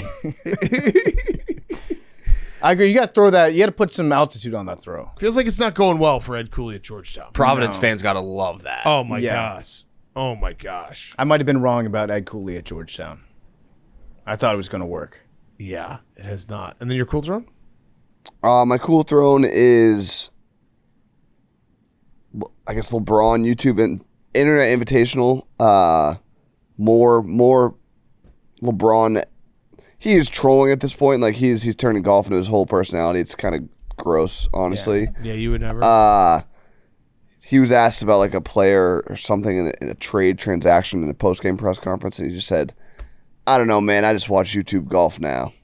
He's locked in. Which I was fully ready. I was if the Patriots lost, that was going to be my take. So thank you, LeBron, for that quote. What are the chances that we get LeBron in next year's Internet Invitation? Well, that PFT was a question asked to Dave Portnoy by Rory McIlroy when? at the Jake Paul fight. He said that? Yeah. And Holy what Dave shit. say? I didn't see I didn't see Dave's explanation for it, but I hope not. I mean, I think it's better if it's players, people that don't have like millions of dollars, but you hope it's not LeBron?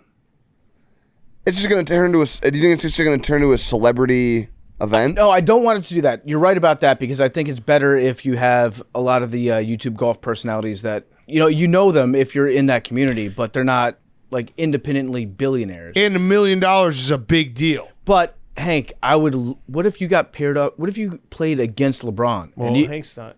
I'm not in. He's but not in. I'm Dave. I'm sure there'll be like a valet person who is like a scratch golfer that will get in before him. Yeah, well, if either he or her, who's to say which one it would be that Dave would select, can't play and Hank. I said I would do the Rudy thing. If they ask me back, I'm putting my jersey. I don't want that though. I'm putting my people jersey. Want you should be in. I'm putting my jersey on the table for Hank. Regardless. Now, if Dave says like, "Oh, don't do that," I'll be like, "Okay, Dave, yeah, I'll play. Thank you." But imagine you beating LeBron. Yeah, that would be cool, but I just don't think. I don't know. It feels like that's a slippery slope. Beating LeBron. Getting LeBron and other. I agree. I think it should stay. Athletes in. You should have maybe 1 or 2 spots for athletes that want to play. Although I guess J.R. Smith was in this past one. But that's so I take it all back. Athlete. But you need someone. It's not the athlete. It's like they have to be like down to fuck around. Blake Griffin would be great at it. Yeah. He's a perfect example. He's entertaining. Also, but if it gets down to it, the pressure, like that's what made the last one, like the You're right. If he gets to the finals, it's like you're right. I don't care about. You're right. $250,000. By the way, also hot seat LeBron because I don't know if this is exactly the sequence of events, but did you see Panay Sewell was like I really don't want to be playing on Christmas. I want to be with my family. And then he basically came out. He's like, yeah, it's kind of bullshit that we have to play on Christmas and Thanksgiving. LeBron then did it like a day later. LeBron's been playing on Christmas for 20 years. Like, what are you talking about? Now you're upset? Yeah, I mean, you can 20 years. Yeah, you can do Christmas Eve. Your kids are grown. Christmas Day unders. I mean, you can have Christmas with your family in the locker room. Should Christmas Day unders for NFL. I should. Christmas Day unders are ruined now because they don't play defense in the league. Good reminder, Hank. Can you grab me a water set? Good reminder. Remember last year, Christmas? What the lesson that we learned from all those games? It was that you fade the home team because they're doing all the family stuff, eating big meals on Christmas Eve. The road team has the advantage on Christmas Day. Yeah. I think that was true for they're with their all the family. Games. Yeah. Okay. Maybe. So what does that mean? What does that mean for the? Thanks, Zach. So you would fade the Commanders, you would fade the Vikings, you would fade the Chiefs, which I think we were planning on doing regardless. Definitely the Chiefs part. Yeah. Okay, I'm looking right now. The Steelers lost 29-19 or 29-10, and the Texans lost 31-2. Yeah. And those are the home teams, Steelers and the Texans. Yeah. Yep. Okay. All right. Load it up. Remember that. Also, Hank, bonus cool throw, and you mentioned him, Blake Griffin. He's, I think he's nominated for the Basketball Hall of Fame. Mm-hmm. That's awesome. Shout out our guy. Congrats, Blake. Love that. I assume he's going to want us there. Yeah. What's your cool throne? Oh, no, I was your cool throne. PFT? My hot seat is Uber drivers. We missed the story last week, but Ryan Clark went through a traumatic experience in Uber that I thought we could give some visibility to. Oh, yeah. I'm tired of being musically profiled in Ubers. Don't get me wrong. I love Pac, 50 Cent, Drake, Kendrick Lamar, but I don't need them blaring on Sunday morning. What about some gospel? Ever heard of Kirk Franklin, Yolanda Adams? Why can't I like John Mayer or Maroon 5? Do I not seem like a Sam Hunt, Chris Young, or Luke Combs man? I'm over it. Please, just ask what I want to hear. He was joking about it. He was trying to have a lighthearted moment, which I'll forgive you if you don't understand when Ryan Clark is being like super serious to the point of tears and also joking around. He doesn't get the right to do lighthearted moments. Yeah, the lighthearted, it's tough. It's tough with him. You don't know. When you spend every single day being like, this person has done this bad and this is why this society has a problem, you just can't. It's the reverse for us. We can't get like serious. We fuck around all the time. We have to go doom. Yeah. We have to make the Pornhub noise. I don't like when guys who are serious all the time try to be like, dude, I was joking. Like, have a how little the fun. fuck would we know? Sometimes I like to have a little fun. Yeah. It's me, Ryan Clark. I do kind of agree with him though. I get profiled. I do in music Ubers. off. Do you? You can select that? I like to. Yeah, you could select your air, everything. Yeah, I do get. I get in the car and the guy starts playing cartoons. I like to. It happens. I like to sit in complete silence. Yeah. I know that sounds a little crazy, but it's kind of a nice like break from my brain. Yeah. Also on the hot seat, Sharon Moore. Some more information's come out about Sharon Moore. He likes to be social media. Apparently he's pretty active on Instagram. But PFT, in his defense, he didn't like tell his team to quit all social media before the season started, right? No, he did. No! He actually did. He told them all to log off. More for me. Do you think he said that to himself? Yeah. He's like, more for me. I got these guys off Instagram. More for me. There were probably some like notorious Michigan super fans that might have been attractive that he was like, you guys don't get on social media. And then meanwhile, I'm going to send all the flame emojis. It does feel like he was maybe swimming in the same pools as some of his players in terms of Instagram fishing. Possibly. It's possible that he was doing that. But yeah, he was. Read the report. He was allegedly very active. Yeah. On Instagram. My cool throne is UNC. Bobby Petrino is going to be their new offensive coordinator for next season.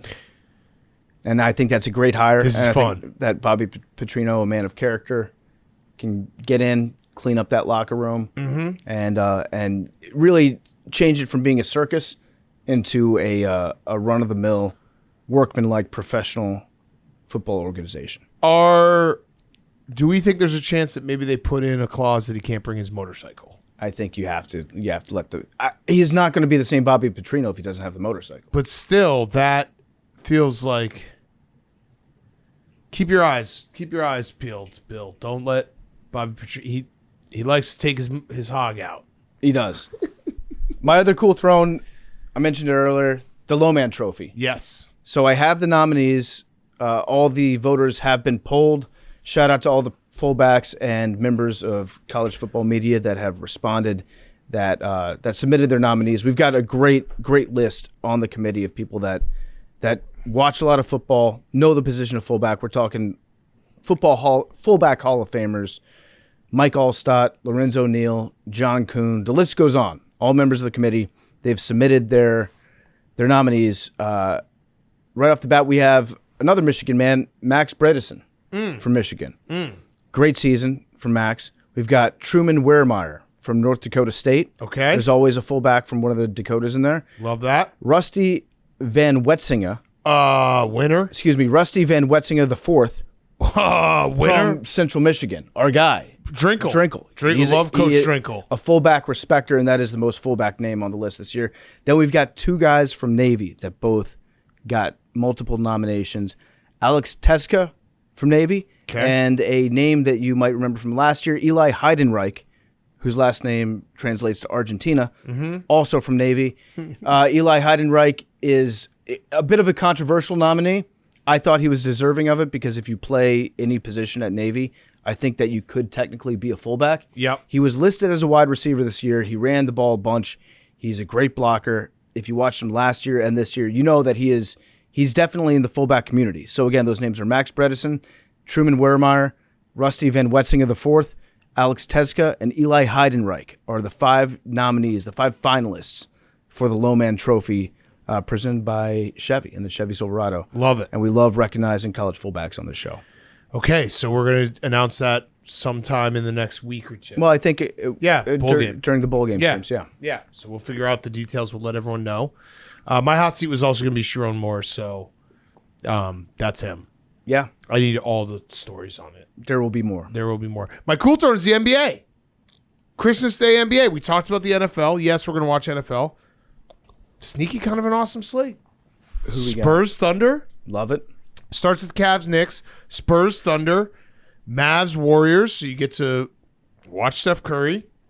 Rockets Lakers will be good. And then Wolves Nuggets to end the night. Good job, NBA. That's a very good slate, yeah. Like you might have gotten Christmas back. I need to see how the Jokic's get dressed up on Christmas. I hope that the great. brothers are elves. Yeah, that'd be great. That'd be a good look. Yeah. So yeah, good job NBA. You're back. Zach.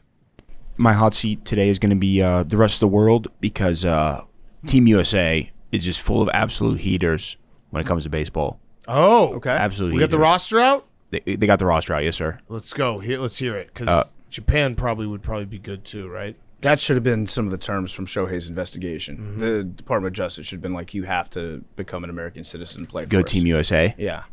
I don't hate that move. Top of the batting order, Cal Raleigh. How we feel about that? Love Great. it. Big dumper. Second up, Will Smith. How we feel about that? Love it. All he does is win. If your name's Will Smith, you win. Bobby Witt, Yep. third. Gunnar Henderson, bang. That's our guy. Come on. We love Gunner. Let's go. Pump us Pitchers, up. hear me out. Wait, what? We just stopped. You want the whole order? I didn't know if you want the whole order. Yeah, I'll go keep whole going. order right now. Keep going. All right. How we feel about Bryce Terang? Great. Yeah. Bang. How we feel about Aaron Judge? Yeah. Yeah, very good. How we feel about Corbin Carroll? Yeah. PCA. Yeah. Kyle Schwarber. Bang. Yeah. Love it. Love it. You were just going to not say Kyle Schwarber? Or PCA. You know how this podcast feels about Schwarber. Let's get Schwarbed. We're the #1 Schwarber podcast. Guys make mistakes. PCA, by the way. Guys do make mistakes. Guys do make mistakes. PCA what? PCA needs to go to every Bears game. I think he's been in the last 2. Good luck, Charm. He's got to stay now. Yeah, he's got to stay. All right. Scooble. Yeah. Stud. Hoss. Paul Skeens. Yeah. Yeah. Joe Ryan. Yeah. Logan Webb. Yep. Yeah. Nolan McLean. Yep. Clay Holmes. Yep. Okay. David Bender. Yep. Mason Miller. Nice. Is the world finished? Can I say it? That's a ball club. That's a ball club. That's Hell of a fucking ball club right there. That's a ball club. That's a ball boys. club. Yep. That club makes me proud to be an American. That's a ball club. This is must win. Have to win. We've only won one World Baseball Classic. How many have there been?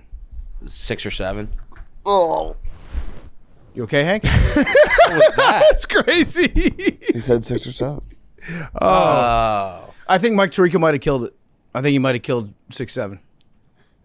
When you got Italian Mike dropping it on you. Yeah, Italian Mike does change the course of it a little bit. They're projecting Paul Skeens versus Brazil. Hey. Fuck them up. This is the 6th one, and we've only won 1. Japan's won 3 out of 6. We're going to fuck that's them gotta up. 3 out stop. of 5. That's got to stop. Remember the Olympics? That's coming up. We're actually going to talk about it with Whitney. That's happening. It's crazy. I'm excited about hockey. Yeah, Lindsey very Vaughn's excited. active. What? Oh, yeah. Lindsey Vaughn won a Oh, yeah, thing. she's back. I thought she was retired. I thought she was. I thought she was gone. Yeah. She like, broke every bone in her body, I feel like. Crazy. Good for her. Cool Throne? Cool Throne today is yesterday. My Cool Throne is a booth. Yesterday we were talking about scheduling. It seems that we got a 3-man back here. That flights might be leaving similar times. We're thinking maybe 3-man the airport Chili's today. Oh, That sounds silly, but it hell could be a great time. You guys can get silly at Chili? Thinking maybe. Zach, I saw people giving you shit over Thanksgiving for going to Chili's before your flight. Oh, Hank, I got ratio. That's bad. insane. That What are was you- insane. Wait. I got. What are you supposed to go after? People were saying it's not fair to eat a full meal before a flight. I don't really understand Fuck it. I that. didn't understand it. but I Don't put was- the restaurant there. Don't put Chili's there. What were got people ra- saying? into this one dude was just like, I hope this is the airport you landed at, and it did like 11 million. That's crazier. Just absolutely ratioed me on holiday. Trust Tree talk real quick. Have you guys ever eaten food when you landed Yes. at your destination? Yeah. At a Chili's. I've done it at a Chili's. I have too. Yeah.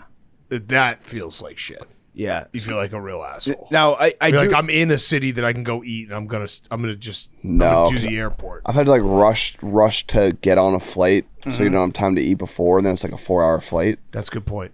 You gotta eat. Gotta eat. eat. Gotta Dude's eat. got to Breakfast. eat. And What- Stanford Steve, 9.1 million views. that's crazy. None of those are from me. They're all from the guy who hit the ratio.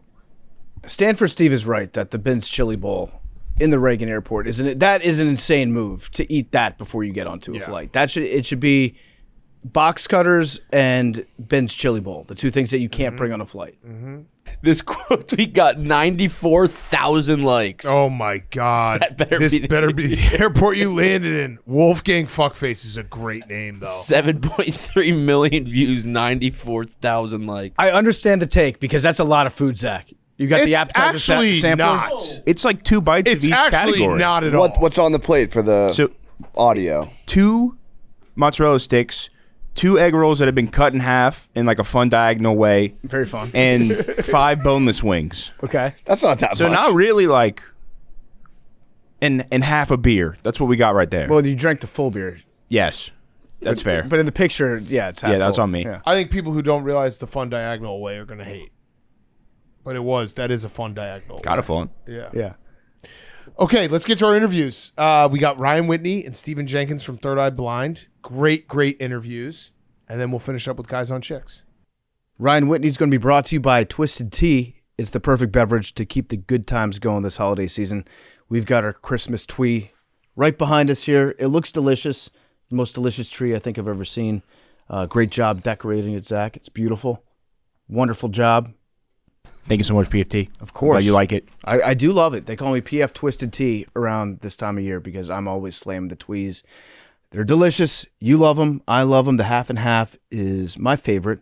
Also, Hank, what's your favorite?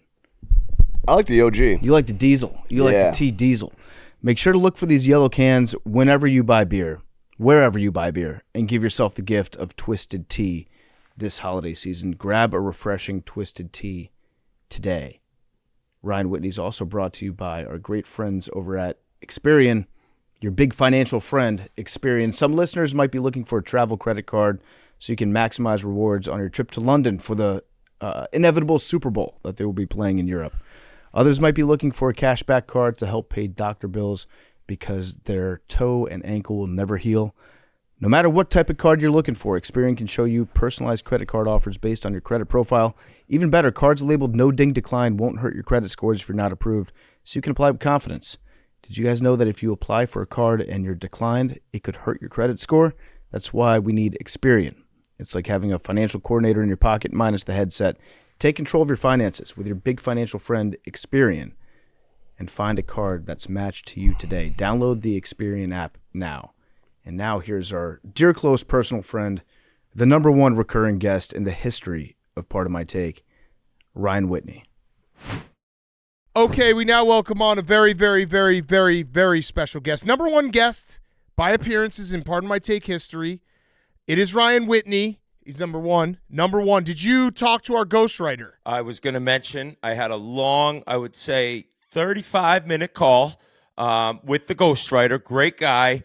And if you don't think that I was bringing up how big it is for me to be the number one most appeared guest on this show, then you're crazy. Because actually, when I started thinking about it and I said it, I'm like, that's pretty legit. These assholes have a book being written about them.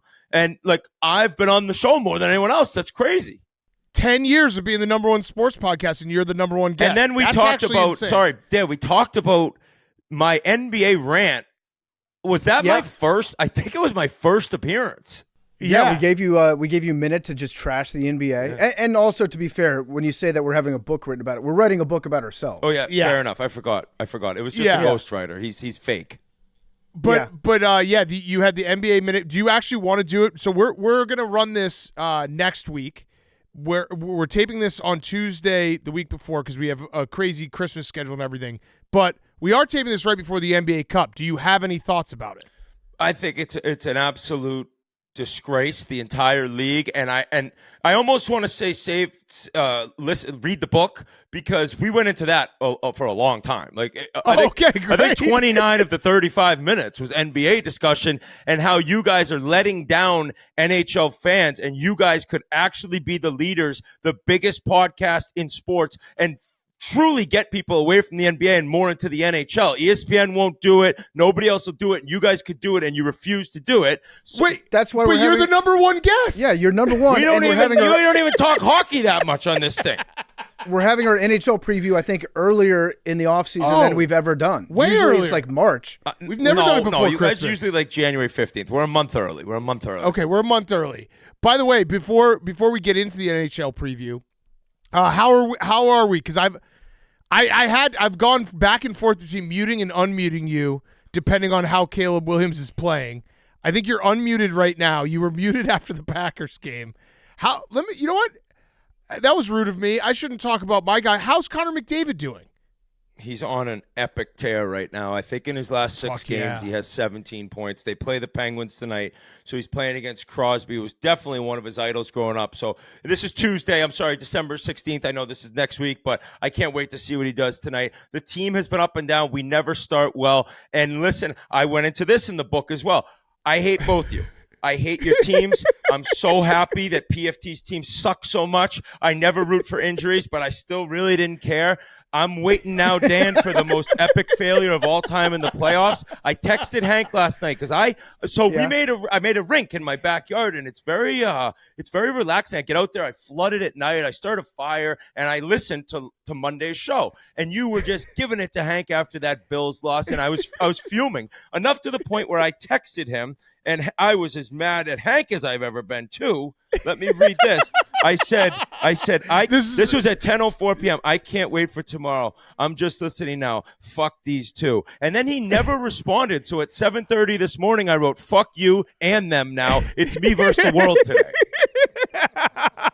Wait, so you're sitting there. You got your beautiful ring. Fuming. You got a fire, and you're just angry. Angry listening, like pausing it, and these, and because you guys are such jokes. And PFT, you're the biggest joke of them all because Dan actually took the jacket off. Those 2 jackets you guys had on, and he took it off, and PFT never took it off. And karma got him. I took it off. No, you didn't. It's hanging up on the wall right now. No, but in that recording, you left it on the entire time.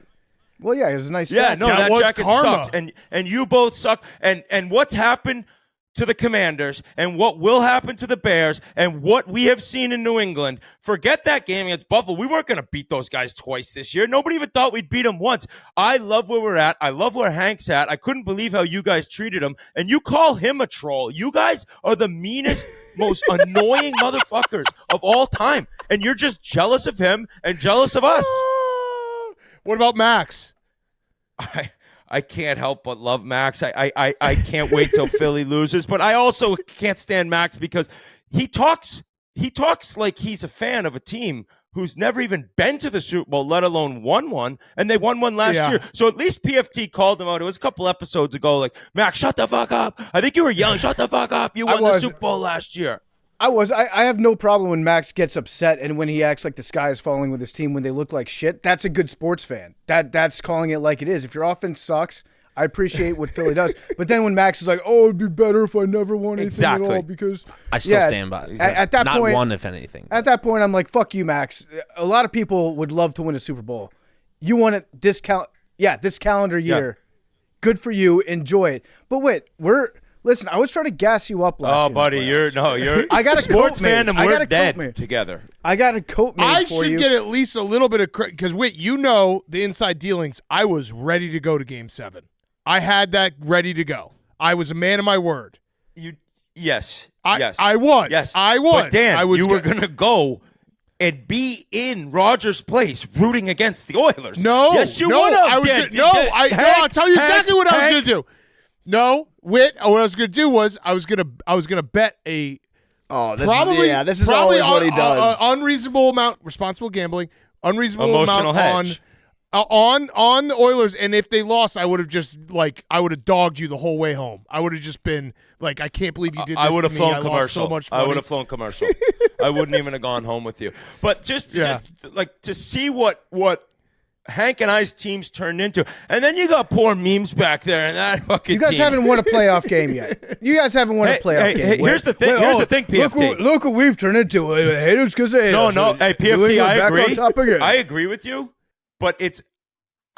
If we go to the playoffs and we lose the first game, very disappointing. It's more about what we have the next 10 years. And this is way early. This is way in advance of what we thought. And just the fact that we're going to be in the running for a bye and in the running and possibly winning the division, it's like, dude, getting to the playoffs and losing would absolutely suck. But you know that next training camp and that next season and the season after and the season after and the season after, we will be competing. And you know it too.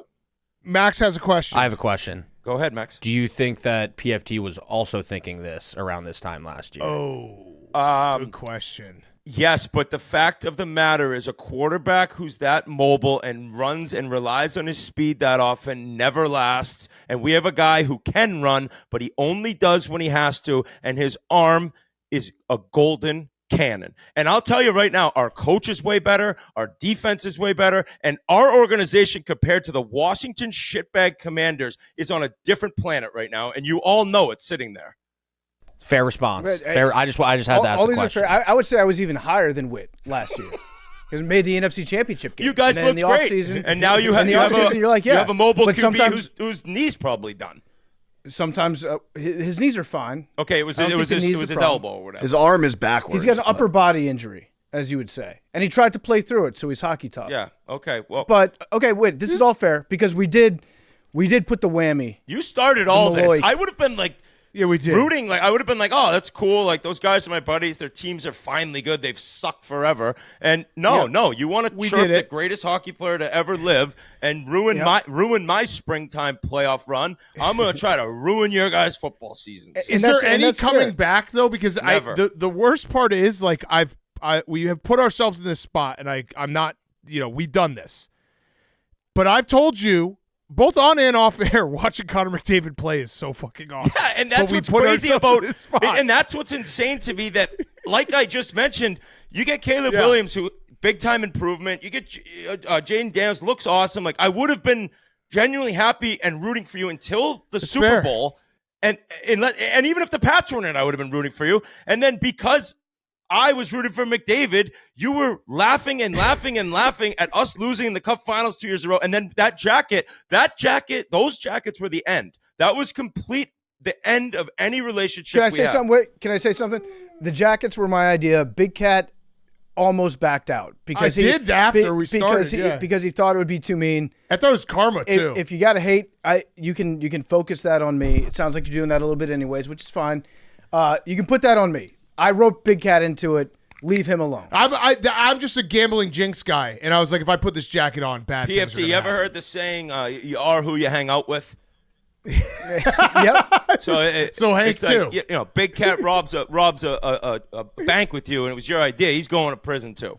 It's true. That's true. And look what happened to us. My team fell apart. The Oilers are in first place in their division. And Hanky boy sitting on that couch laughing no, at you guys. they're in. Wait, they're in are they? No, they're in fourth. The place. Oilers are in first place. They're in fourth place. I spoke. No, they're in the My playoffs mistake. right now, but it hasn't been a great start. It has not been a great start, but they never start good.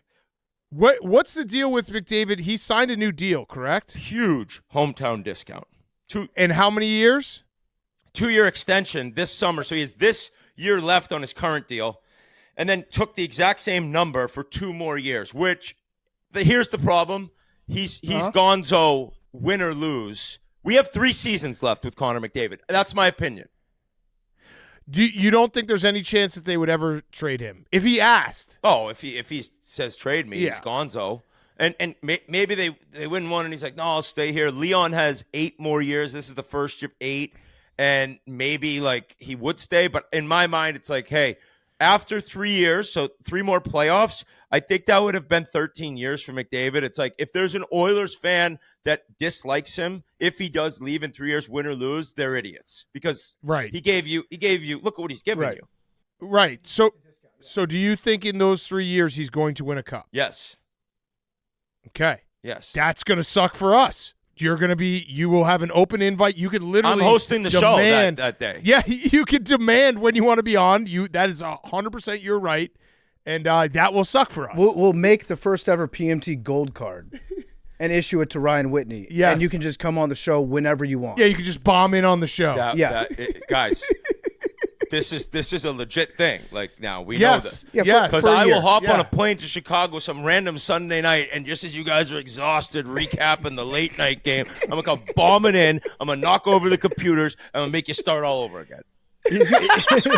He's gonna wait till like the Commanders play in England, and then Big Cat has an early game, and we both lose. Yeah. He's gonna get on a private jet, and he's gonna fly to Chicago to do that NFL. It'll be a great show. It'll be a great show. Great podcast. I'm gonna come in like the Hawaiian Punch guy through the wall. I was looking at the schedule for this year. What are you going to do when it's time for the Olympics? Are you going to root against Connor McDavid? Yes, I did that last year in February for 4 Nations, and he broke my heart.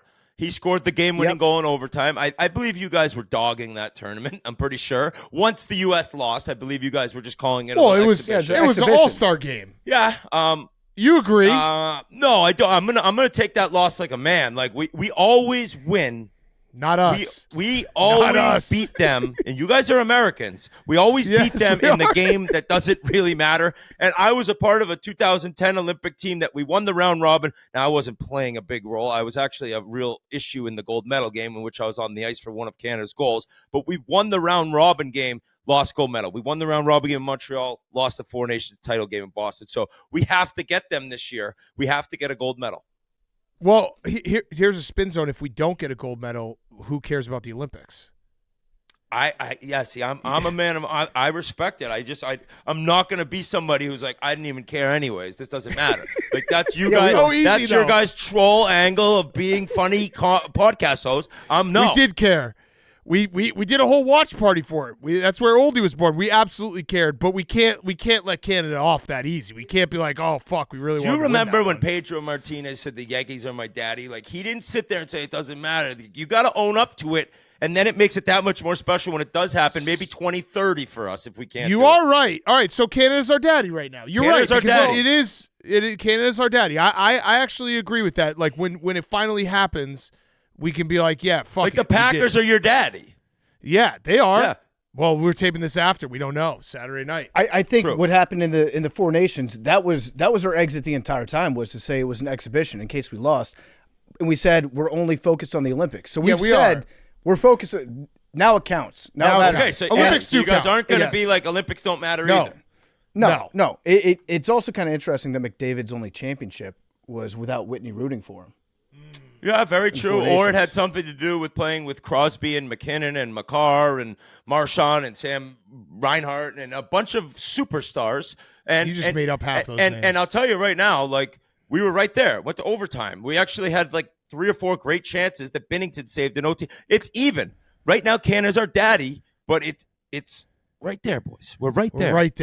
Right there. All right, let's talk NHL. Who's good? I know the Panthers obviously are going for a 3-peat, but they've struggled out of the gate. Is that just they have to get healthy? Who has shocked you through the first couple months? Shocking me. That's a good question. I mean, I'm never shocked at the Oilers' bad start. They always start bad, but I didn't think it'd be this bad, but they've started getting it going a little bit. Last 6-7 games. Florida's start is not shocking because Kachuk's out and Barkov tore his ACL in training camp, and they've just battled a ton of injuries. And now, as of December 16th, they're rolling. They're figuring it out. So they're petrifying again. They will be in the mix once the playoffs come. Kachuk comes back pretty soon. Colorado is the wagon, guys. Colorado's the one that you're scared of, you're worried about if you're not an Avs fan. And there's a part of me that sees them running through the entire league and then winning the Stanley Cup with ease. Now, saying that, they right now are on pace to break the Bruins record for most points in the regular season. The Bruins that year they did it lost in the first round, ironically to the Panthers, who went on to the Cup final and lost to the Vegas Golden Knights. The team that the Bruins broke the record of was Tampa Bay Lightning, couple years before that. They lost in the first round. So the last 2 times we've had this dominance in the regular season by a team, they've lost first round. Colorado, it doesn't seem like that would happen, but if somehow Edmonton ends up as a wild card team and they get Colorado, like, fuck, you got McDavid and Leon. That's not something that would be that shocking. Now, the problem for Colorado also is their second round matchup. This is if they go on to win the Central Division. Of the 4 top teams in hockey right now, 3 of them are in the Central. You got Colorado, you got Dallas, and you got Minnesota. I don't know if you guys know who Quinn Hughes is. Yep. Quinn Hughes is the second best defenseman in the world. I've been seeing a lot of Minnesota talk. He just got traded to the Wild from Vancouver. Yes. Shocking trade. Yes. So now you got those 3 teams, and one of them is going to be out in the first round, and another one of them is going to be out in the second round. That's the problem with the current setup in the playoff format is if you get a division with unreal teams, and this is even crazier than other years of those 3, it's kind of like, man, if you got the 3 of the 4 top teams in the league and 2 of them are gone before the conference final, some people want to maybe look at going through 1 through 8 again in the playoffs instead of the division way they're doing it now. Yeah. Yeah, I am. I think Biz kind of leans towards the way it is now because he likes like the rivalry aspect of the first and second round and having the second round always be two division foes battling it out to get to the conference final. But what's happened in the East is the Atlantic Division, which has been Florida, Tampa, Boston, Toronto. They end up battling and killing each other. One of them gets to the conference final, and then you got Carolina waiting there, and they just smack Carolina. Carolina's like an auto trip to the conference final because the Metro division isn't strong, and they walk through the first two rounds, and then they get worked in the Eastern Conference final. And it's almost like, I think if Florida, Toronto last year had played in the conference final instead of the second round, it would have been a lot more entertaining than Florida just dusting up on the Hurricanes again. Yeah, are the Hurricanes still playing that same brand of hockey? Have they switched anything up this year? They grabbed Nikolai Ehlers from the Winnipeg Jets. He's very good. They actually have this crazy story right now in goal. This kid, Brandon Bussey, who was signed by Florida, put on waivers in training camp. Carolina picked him up, and he's 11-1. And these are his first 12 starts ever in the NHL. So kind of crazy as they've had their normal goalies go down. He's been one of the stories of the season. Carolina's a great team. They come at you in waves. They're like an incredibly hard-working team. They have skill. I've always said they don't have a superstar to get them over the top. Hurricanes fans get furious at me, but the proof is there that every year in the Eastern Conference Final, they lose. So you said the Avalanche are a wagon right now. Who's the biggest disappointment of the season so far? Toronto's up there. Biz and the Toronto Maple Leafs are truly a disgrace. And they lost Mitch Marner. That was an ugly situation where, Biz isn't going to like this. He was one of the guys that really ran him out of town. And you have him on, and he'll argue that point. But they ran him out of town for his playoff performance, and he's in Vegas. He hasn't had the best start. He's been good, but I think he only has like 5 or 6 goals. But Matthews without Marner is a problem. And a lot of talk about Matthews possibly being injured, but the past few years, since he's gotten to the league, it's like, who's the best player in the league? You got McDavid, you got McKinnon, you got Matthews. Matthews is not at all even in that discussion anymore. It's kind of, I don't know if you guys know who Macklin Celebrini is. He's a new guy. He's incredible. He's the new, like, Sidney Crosby, superstar grinder. That's the way I'd kind of describe him. Physical, doesn't cheat the game, incredibly skilled. He turned 19 in, like, July, and it's his second season, and I think he's third in the league in scoring or fourth. So the Matthews problem in Toronto and that entire team, they look slow. They look old. Their D aren't good. They've had an injury to their best defenseman, Tanev, or one of their best defensemen, but been shocking in Toronto. It's not pretty right now. Macklin Celebrini, was that the video of like the old lady going up to them in New York and being like, hey, you guys are good looking guys. They're like, yeah, we got a game tonight. It's like, that's one of the best like up and coming guys in the entire NHL. Like, gonna be incredible for 2 decades. And it's like, he's just sitting having a coffee on the side of the street in New York. And he's with Will Smith, who was the 4th pick. He played at Boston College for 1 year and turned pro. So I think they're 1 year apart in age. And they're both awesome. Celebrini's a different level above, but Will Smith, he could end up being a 90, 95-point guy for 10, 15 years. So, excuse me, they're building something special there. They're in a playoff spot. I don't have the standings in front of me right now. Yesterday, they were in a playoff spot, which is kind of crazy. It also doesn't matter because we're going to be. Yep, I'm sorry. I keep forgetting. That's okay. I keep forgetting. That's okay. The Sharks are in a playoff spot. Yeah, so the Sharks, like, last year, they were on my no watch list. You know, I have teams that like if they're on, I'm watching them. I have teams I can watch them, I can't. And then I have teams that if they're on, like, doesn't matter if they're playing in my backyard rink, I'm not watching. And the Sharks were one of them. Even 2 years ago. And then Celebrini came. It's like, all right, this is different. And then this year he's reached another level. And do you guys know about his dad? Who his dad is? Yeah. The Warriors trainer. Yeah. So he's like tight with Draymond and stuff. I don't know if crazy. that's a guy you want to necessarily have be your role model in terms of his on-court antics. Sick league, but he's a leader, I guess. Yeah. Can you imagine having a guy on court? All he does is fight. What a disgusting sport. Well, fighting's allowed in hockey. If you're going to fight all the time in a sport it's not allowed, you're breaking the rules. That's true. They should be allowed fight your to teammates too. They should be allowed to fight. Who are the other like young up and comers that we should be watching? Well, Bedard's been incredible. It sucks. But that injury sucks so bad. A fluke injury, just like off a face-off. I've read today there was a report that it was a separated shoulder. Now, and there was like a second left too. 0.8 seconds. I know. Oh. And if that causes him not to make Team Canada, I just feel gutted for the kid. We'll see what happens there if they take him knowing he'll be healthy by the time the tournament starts in Milan. So there's a guy in Montreal, and you guys definitely don't know about him, I don't think. His name's Ivan Demidov. He's a Russian. I think you could tell based on Ivan Demidov being his name. I call him. Yeah, I thought he was from like New Jersey or something. Yeah, he's from Secaucus. I call him Demigod. He is world-class skill, like some of the sickest hands and moves and fakes and like his edge work on his skating. He is a treat to watch. He's incredible. I think he's going to be a superstar. It's his rookie year. He came over last year when his KHL season finished and like looked unreal right out of the gate, played in the playoffs, had some wild moments. And right now, I think he's second in rookie scoring, maybe a couple back from this kid, Bennett Seneca. He's on Anaheim. Anaheim is a team, guys. Heads up.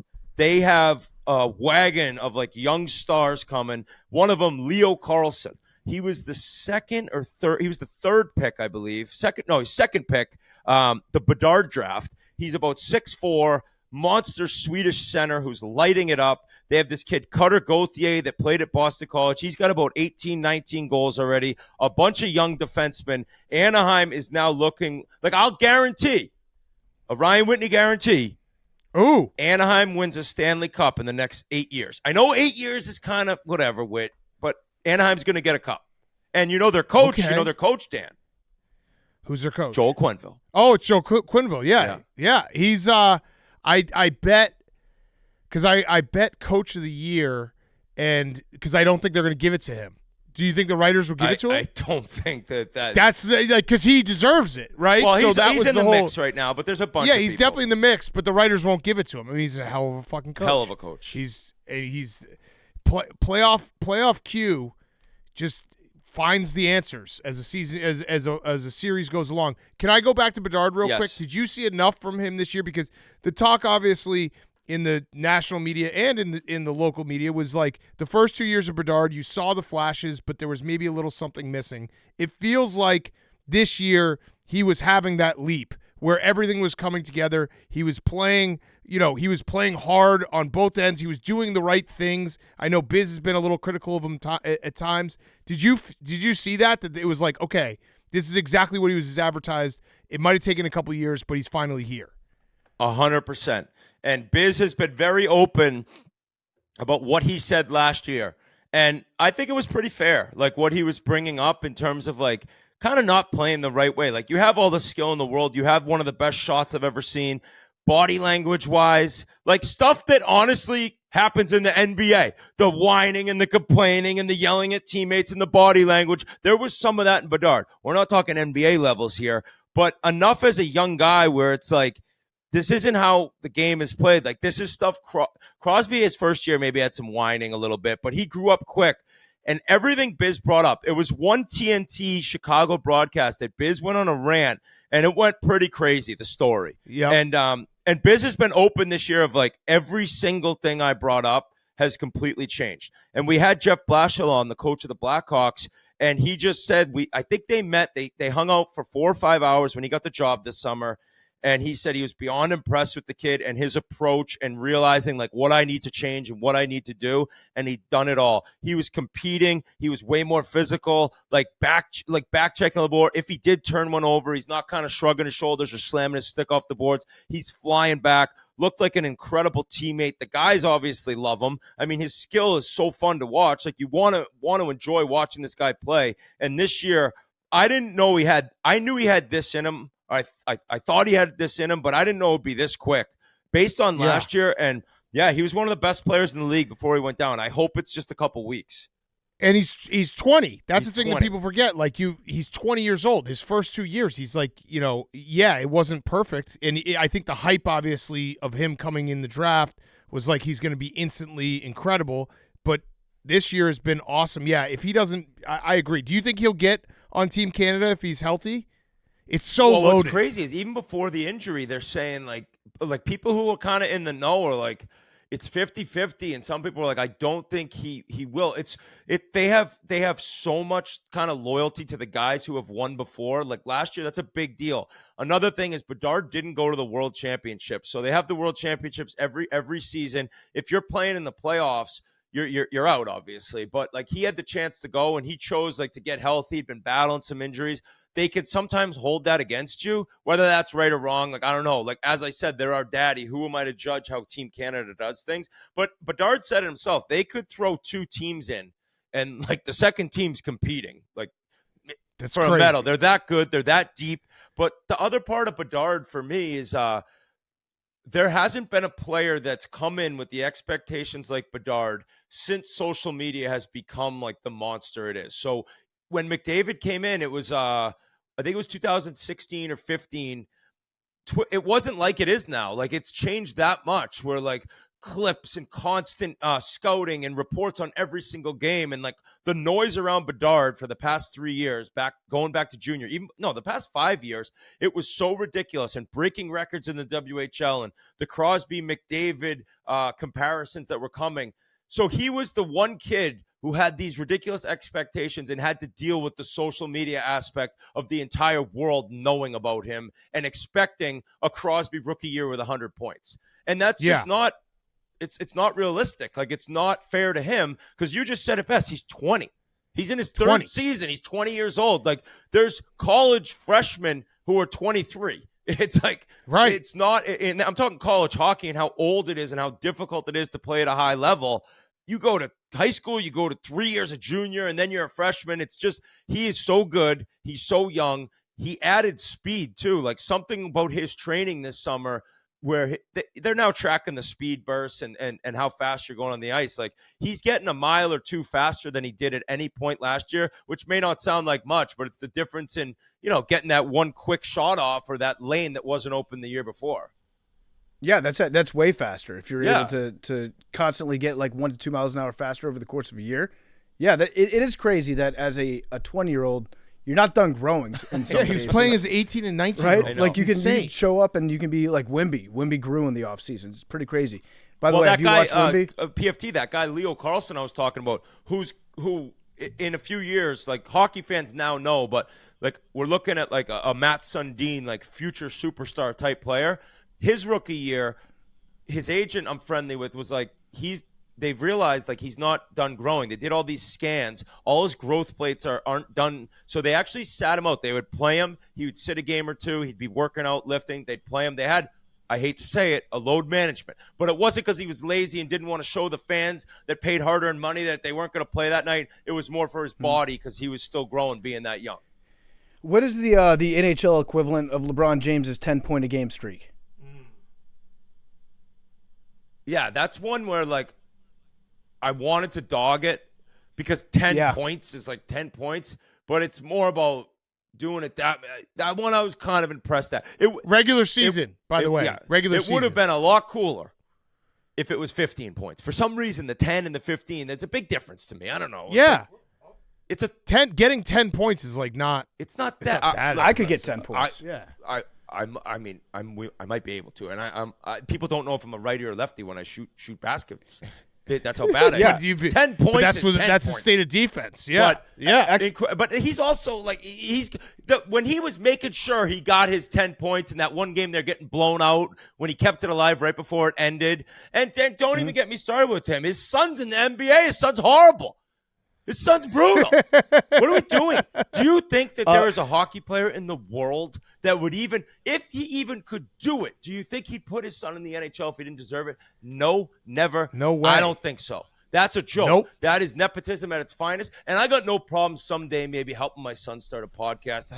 God forbid he ever wants to do this. I don't hate all nepotism. But to take an NBA spot and give it to your son just because you're LeBron James is a disgrace to the sport. Yeah, agreed. Good rant. It's interesting that you brought up the right-handed, left-handed thing because I did a little research on you, Whit. I found out that you obviously when you play hockey, you're lefty, but when you play golf, you're a righty. Yeah, and that when you started playing golf, your grandfather had a set of right-handed clubs. No, and he said just swing it like this. So he screwed me. God bless Paul Whitney. He screwed me though. Apparently, back in the day, you couldn't get lefty clubs. Okay, they were very rare. They weren't made as often as righty clubs. And so I'm a weirdo. I pitched growing up. I was a lefty. When I played football, I played quarterback 1 year. I was a righty. I throw a football righty. I pitched lefty. What? I know. Baseball lefty, hockey lefty. So I grab a golf club and I just naturally in the backyard down Cape Cod started swinging it.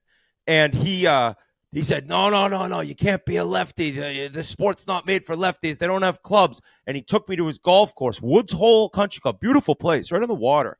And I went to the range for the first time I've ever touched a club with righty clubs, and I just hit balls for 4 hours with them. And now I'm a righty. And I know in my heart of hearts, I'd be a better player lefty. And I've thought about switching. Oh, yeah. I'm following You Hank's should do a thing. video series. You should do a video series switching to lefty. Listen, I got pretty good. I'm not very good anymore, but I got pretty good. And now as I've gotten worse, I've thought about it enough to the point where I bought a lefty club, and I was like, I can't even think about trying this. Now, the guy sitting to your left, he has no kids. He has just amazing NFL team he roots for, and he's got a good basketball team. The baseball team was good this year, and the hockey team's surprising people, but he's got nothing to do besides golf. And he can go and try to do this. And I know a guy by the last name Driscoll who got down to a scratch or a one handicap as a righty and then switched to lefty and then also became a scratch. So, Hank, keep going. Although, Thank you. Boys, the reason he didn't respond to me last night when he finally texted me back this morning was, sorry, I was in the lab banging balls. Yeah, that's all he I does. know. Yeah. This lefty thing, he found a way to just be like, I have to golf even more. And I understand it because his mindset is like where your mindset is, where you wake up every day thinking about how good you could have been at golf. Yes. If you had started left-handed. And Hank doesn't want to allow himself to get to that point in life. I agree with you, where he Hank. has that Hank, regret. I honestly agree with you that you're not, no offense, good enough righty to be I can't switch back. Or Right. switch to lefty. Yeah. I got to see it through. It's like when an idea kind of consumes your brain, it's like the only thing you can do is just see. Were see you it a through, lefty so. in baseball? I'm kind of like you. I pitched lefty, so I have a lot of experience loading up on the back. But I swung a baseball bat righty, so when I started golfing, same thing though. My dad just had an old set of righty clubs, Yeah. and I was like, I swing a baseball bat righty, I must swing a golf club. But righty. if you trying to, had force you just into grabbed a golf club naturally, first time you ever held one, would you have swung it lefty? I don't think so. Just because I was like, I swing a baseball. Okay, so bat I don't know righty. if But I can get down with your switch now. I took one swing lefty and I saw it. That's what started. Is I took a swing lefty and I was like, it's there. Maybe I'm a lefty. more than it is righty. He looks like a lefty golfer country club kid with the frosted tips and that shirt on right now, though. Yeah, and lefty golfers just look it cool, looks too. cool. A That's lefty part of it. swing is just beautiful.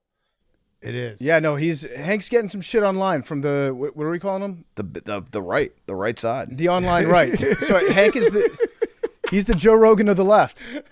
This is what he's gonna do. He's gonna dominate. I hate righty Hank, and I always beat righty Hank. I own righty Hank With strokes. I'm terrified.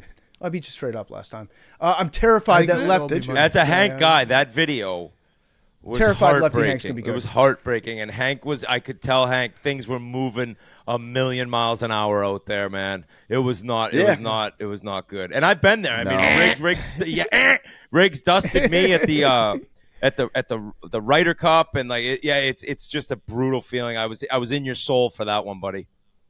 Yeah, we had a great time at the Internet Invitational this summer. I enjoyed being a part of your team for a brief period of time. Unfortunately, we had to go home after 18 holes total. Yep. What were your thoughts and feelings watching how you came across in that? Because I watched it and I was like, I'm so glad that Whit was there. So I turned into the most hated man in YouTube golf. I've never, and I've felt hate before online. I'm talking -3 every game in Edmonton, getting yelled at while I'm eating a steak. After games, I felt hate. The hate I was getting from the YouTube golf committee was unlike anything I've ever imagined, and I still stand by the fact that the guy slept in, treated you like shit, and didn't give a flying fuck. So I don't really care I would do this exact same thing again. I also, if I saw Luke Wall, I'd say, "What's up, buddy? Like, fuck, no hard feelings. You fucked us over, but it is what it is." But he has either an enormous fan base online or YouTube golf community are the biggest pussies to ever exist, because I was basically like Bane from Batman movie and the biggest bully, mean guy, scumbag piece of shit in the world for calling a guy out. And in which, if you'd done that in a hockey locker room, you're getting called out. Yeah. No, you didn't do anything wrong. I was sitting right next to you when you called him out. Here's what happened, guys. YouTube golf commenters are soft. Dan, here's what happened is Gruden gave that speech. I know. And the minute that speech ended, I said, I'm not going to look great when this thing comes out. I'm not. That is a unifying speech. That is everyone accountable. That is no one blames others. We're a team. And I was the exact opposite. He was getting a lot of hate right when it happened. And then I think the hate got so much on him that it swung the other way. That's like, hey, whoa, let's back off Luke Quan. What did he really do here? But no, Whitney you were 100% right. It needed to be said if you're in a team environment. Whitney's an accountability guy. That's why I want you on my bag if I ever play him again. Yeah, I gotta send you the clip, Whitney. The Luke Kwan's like crew that he golfs with. They're a couple of them are like Korean golfers he grew up with, and they do a Ryan Whitney impression like in their videos. That's so fucking funny. This guy, like, it's great. I haven't like, seen that. They bust his balls too for it, and it's like they also just will, in their videos will just insert the clip of Whitney being like, "This guy's a joke," and I'll send you the clip. That they're fucking, the guy's name's Sam Min. It's so my main funny anger. It was so brutal to get knocked out, and like, granted, like maybe if he showed up and you guys dusted them, which you would have, PFT, like maybe we still lose. But it's like just knowing that point was gone, and then like going into the final round, and then like everyone's like, "You didn't do anything." I'm like, "Well, I won one match. I mean, I don't know." Like I then played Roger Steele and Page. It was like fucking playing Tiger Woods and Phil Mickelson in their prime. Like I was like, we got no chance. Like I'm not that good. My partner, neither one of us played that good, and they were incredible. But I won the first match, and we were done, and I just wanted to keep playing. Yeah. It was a fun event. When you turn get some lunch into a chirp. Yeah. That was beautiful. Get some lunch, buddy. buddy. Get some lunch. Get some lunch, Luke. Get some lunch. I got no hard feelings towards the guy. I mean, I hope he comes back. I hope he does it again. It would be a great redemption arc. If he came back and he's slept awesome. in again, dude, I would be round of applause, buddy. I'd respect it. You're that much of a clown that I love you now. I mean, he was in Switzerland like 2 weeks before. That's ahead. He would have woken up early. We've been through that. He's got triplets. All right, that was the best. Yandel just getting all the confusion going. Like, he just had triplets. People are like, he would kill you in golf. It's like, dude, no shit. You want to do a stick handling competition, Luke? Yeah. All right, I got one last question. Rowback question. RHOBACK.com, promo code TAKE. 20% off your first purchase. Q-zips, polos, hoodies, joggers, shorts. Rowback.com, promo code TAKE. Two-part question. First part, give us the Stanley Cup final and the winner. Okay. You got to go Oilers. Yeah, it's Edmonton. I'm thinking about the East. I think it might be Edmonton, Florida again. Okay. I think it might be Edmonton, Florida again. And people are going to be like, you are an absolute moron. We got one team not in the playoffs and one team in a wild card spot. And the Central Division is so tough with Colorado, Dallas, and Minnesota. I got Edmonton. And then the way Florida looks the past 6-7 games and knowing guys are coming back, I think they might do it again. That would be 4 straight Cup finals for them. If they don't get there, I believe in Tampa. Okay, Tampa. And then my last question is, are you going to the Frozen Four this year? Wisconsin's number 2 in the country. They're awesome. They got a guy. They got a guy coaching them now. He coached one of the World Junior teams I played on, which is a big international tournament over Christmas time for U20 players. Great guy. He spent a lot of time in the USHL, and I believe Mankato, another college, but he's legit. And here's the problem right now with college sports everywhere, but particularly with hockey. This NIL money for the Big Ten schools is like there's so many hockey programs that just don't have that football money.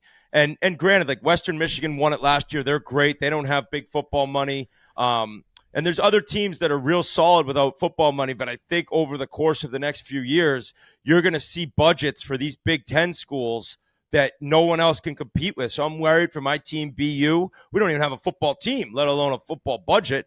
And I don't know. I was told that the Big Ten Network, each school gets $22 million a year for in that deal, and that like 12 of it goes to the football program, and the other 11 goes within basketball and hockey. If that's it's stupid money. And then there's also, I mean, there's a deal with Fox, there's a deal with NBC, there's a deal with CBS. The TV money is crazy. Yeah, so, but no, that's Wisconsin's a program I want to be good. It's a blue blood. They've had some incredible teams over the years. Their last national title, Joe Pavelski, who's from Wisconsin. I was there. Yeah, you were there then. In Milwaukee, it's in Vegas, which I'm not a huge fan of Vegas. And that's always right around our putt tournament. And all right, so maybe we got to hop on a flight. If the Badgers are in it, we got to go. Okay, so it's always our mini golf. It's always Masters week, and we do the mini golf on Thursday. So I always go. I've gone to the Frozen Four. The 2 games are Thursday. National Championship Saturday.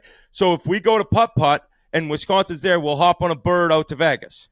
Love it. And then in 2 years, it's going to be in Chicago. Yeah. And we're gonna be I'm just gonna be whoever Wisconsin's playing. I'll paint my face the color of the other team. It's gonna be great. All right, Whit, you're the best, man. Everyone tune in to Spit and Chicklets. Love you guys. See you later. We'll see you a bunch of times before the end of the season. And Merry Christmas and love having you on. Go Oilers, go Packers, and fuck the Commanders. See you later, guys. Bye, Hank. Bye, Max. Bye, Memes. Yeah. Zach, good talk. Same to you, Whit. Ryan Whitney was brought to you by our great friends at Chevy. Football season's here. Whether you're grinding through the week or gearing up for football, there's one ride that's always game ready. That is the Chevy Silverado. The Silverado is a longtime partner of Part of My Take. It's our favorite truck. It's all about grit. From job site to tailgate, Silverado lets you show up strong and tackle any task. It's built for the hustle, ready for the game. The Silverado is America's most dependable full-size truck. For J.D. Power 2025 award information, visit jdpower.com/awards. Head to Chevy.com. Learn more. Build your own Chevy Silverado. Check out Chevy. It's the best truck in the world. It's a truck that's got grit. It is the fullback of trucks. We love Chevy. Been a great sponsor, a great friend of the program. We drive a Chevy Silverado all the time on the road. Check one out today. Go to your local dealership and get behind the wheel of a Chevy Silverado. And now here's Stephan Jenkins from Third Eye Blind. Quick about our show, just so you know, we've been doing this we're actually coming up on 10 years right now. We're #1 sports podcast, but part of our success that we've had had the joy of being able to interview people that we find interesting. So we do sports, but we do everything. Well, I'm really happy to be here, and I'm absolutely mystified as to why you've invited me on your show, because I know you invited me on before the pandemic. Yeah, all right, so let's start. Are we good to go? All right, here we go. We're going. All right, yeah, we are going. This is fucking That was the cold opening. That's me going. We can include that. The voice you hear right now is a very, very, very, very, very, very special guest. It is Stephan Jenkins from Third Eye Blind, and that was our cold opening. But ice cold. We did, yeah. So the story behind this is we were, I think we were ready to interview you during the pandemic. Something fell through. And we've been doing this. The pandemic fell through. The pandemic fell through. We've been doing this for 10 years. We're writing a book about the show for the last 10 years. So we're in the process of that. And in the process of that, I think the conversation started. We have a segment we do on the show where listeners write in questions, and one of the questions was like, "What's an interview that kind of got away?" And we mentioned that Stephan Jenkins from Third Eye Blind is one of those ones where like, damn, we were so close to interviewing him.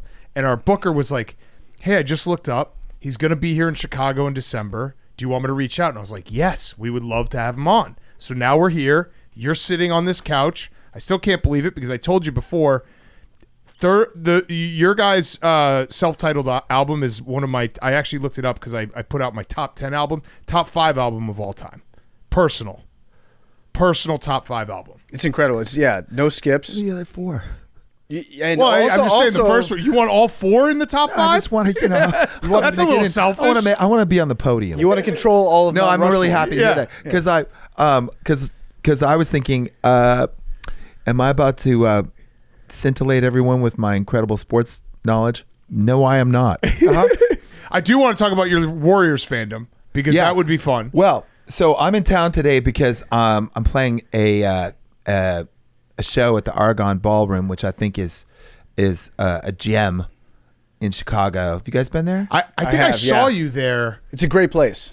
10 years ago, I want to say 12 years ago. I saw you guys perform. We played there, back in the day, and we're doing it again for Q101 radio show. I actually think I saw you at the Christmas show. Yeah. Those guys have so the guys at Q101 in Chicago started playing my first record in 1997, and we've never been out of rotation at their radio show. That's awesome. on their station ever.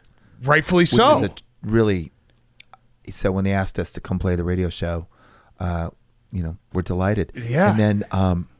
And then I just really wanted to find out, why do you want me on a sports show? I know why I want to be on, because I like to do the Warriors pre-show. Okay. And there's no reason for them to let me on again, because I really don't know even that much about the Warriors, but I'm a big fan. And it's really fun. So now that they know that I'm on this, they're going to be like, "We've got to get him back." Yeah, that's my theory. Listen, being a Warriors fan would be incredible. Even if you're not a massive sports fan, if you're not a huge basketball fan in general, just going to that atmosphere, watching Steph Curry play. He is an artist. He's changed how the sport's been played, and it must be just a joy to watch him live. It is, and then you get used to it, and then you're like, "What is Steve Kerr doing with Kuminga's talent? I don't know." I like that, yeah. And I'd like to understand that. Yeah. So, it's not like everybody there is just like, all the time, thanks for Steph Curry. I mean, we are, because we definitely feel like we're witness to a moment, and we want to make that moment last. But you still get into all the nuts and bolts and nitty gritty, and everybody's a critic, including me. Yeah. And it's like having you're starting pods again? Really? Yeah. Really? Well, I would assume it's kind of like, offense. being a rock star. I'm going to call you a rock star. I don't know if you like being called a rock star, but you being a rock star, or being guys like us who have a dream job, you can't really you can't really complain about it, because everyone looks at you and you're like, that's the best job ever. Yeah. But there's always parts of any work that you're like, that's not the best. That's not the most fun thing. Just like the Warriors winning all the time and Steph, but you're like, I don't agree with the rotation. You find complaints in everything. Yeah. I mean, I think developing young talent is the thing that I'm. Have you seen Richards, this guard? Yeah. Mm-hmm. So I really hope he gets developed. And like Quentin Post is a really good center, and he's beginning to show it. I hope he's showing it enough that we don't just put him out for a trade, because I feel like that's the thing that's coming up here. Yeah, trading for a vet. Yeah. Yeah, well, everybody's going to try and get Giannis, and we're not going to get Giannis, but we could get Sabonis. There you go. Yeah. And Sabonis would be he would be a nasty piece of business, because I hate watching that guy play basketball. I can't stand it. Mm-hmm. He's always just poking and picking at people. I want him poking and picking on our team. Yeah. You're next to Draymond. I was going to say, you can't complain about poking and picking if you root for Draymond Green. If well, I would give this to Steve Kerr. I would have traded him after he punched Jordan Poole in the face. Mm-hmm. Yeah, to me that's like, first of all, Draymond he's the guy I would hang out with. I actually have. We ended up in a poker game together. He's a lovely guy. I like his restaurant. He's my favorite basketball player, because I think he is seeing things in a different way. I think he's the most intelligent guy playing basketball, and they're all actually really smart motherfuckers, those guys. Yeah. So he's on another level. However, he's a powerful man. And if you look at that punch, he turned his hips. He could have broken his jaw. Yeah. Yeah. He could have broken Jordan Poole's jaw. I was wrong. Steve Kerr was right. Keeping him on the team he is the glue of that team. And he said sorry, kind of. Right. Yeah. Hey, sorry for punching you in the face. Yeah. I mean, being in bands and having these types of relationships, it's not always, hugs and kisses all the time. There's some infighting that goes on. It can be sometimes good for the creative process to have a little bit of chaos, controlled chaos around you, right? That's a big jump between a little bit of controlled chaos and punching and somebody who's 6'6" and Right. incredibly athletically gifted. putting their hips and then their shoulders into a right cross into your face. There's distance between that. Yeah, I think tension. Every good record that I can think of was made was unpleasant to make. They all sort of hate each other. Yeah, Fleetwood Mac. That was my number one. The Rumors. Fleetwood Mac. The White Stripes. Jack couldn't get Meg to do anything, and they're just over there in this kind of struggle. There isn't enough food. There's not enough time. It's all kind of this kind of. There are these pressures, these real pressures on it that create. If they're real, they create a kind of intensity and pressure. Did you have that when making, self-titled your first album? Did you feel that pressure? Did you feel that, creative tension, or was it? Because I always have a theory, and you can tell me this is the dumbest thing ever, but the first record, first and second for any musical act, it's like the most raw what they are, and then they have to evolve, and then it's not saying that there can't be better records or different records, but the first one or two is like that's their essence before they're famous, before they have big shows. That's what they are, and there's something about it. You could tell me I'm wrong. I don't think you're wrong. I think that I'm just trying to think about how I felt in that moment. I felt like even though it was my first chance, it was my absolute last chance.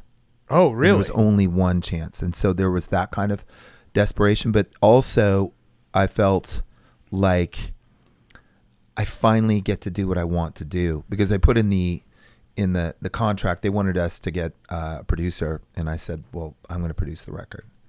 And probably had to take less money in order to do that. But I get to have the team of people that I wanted to work with. So Eric Valentine had not blown up yet, and I had him as co-producer and engineered the record, and we got to do what we wanted to do, and that was so it was an actual real state of freedom mixed with desperation. Both of those things are true. Yeah. And I don't know. I don't think it's my best record. I think my last record is my best record. However, that first dopamine hit that you get to have on people, that only comes once. So it doesn't matter if the record's, your next record is better. You only get one first one. Yeah. I read that you guys signed the largest ever first record contract. Is that true with Elektra? For like a first time signee, they gave you the most money without having. They still wanted to put us in a van. But they still wanted to put us in a fucking van. Right. Was that a lot of pressure though? If it's your debut album and you're being touted. I don't know if there was competition to sign you guys or how that ended up being such a big offer for you. But was there any additional pressure being like, hey, there's a lot of expectations on you because it's your first album and people are throwing money at you, they're going to want something big. No, I was happy to spend their money, and I didn't care one bit about that. I never factored in like, let's be frugal with the corporation's money. Yeah, right. That wasn't really a thing. I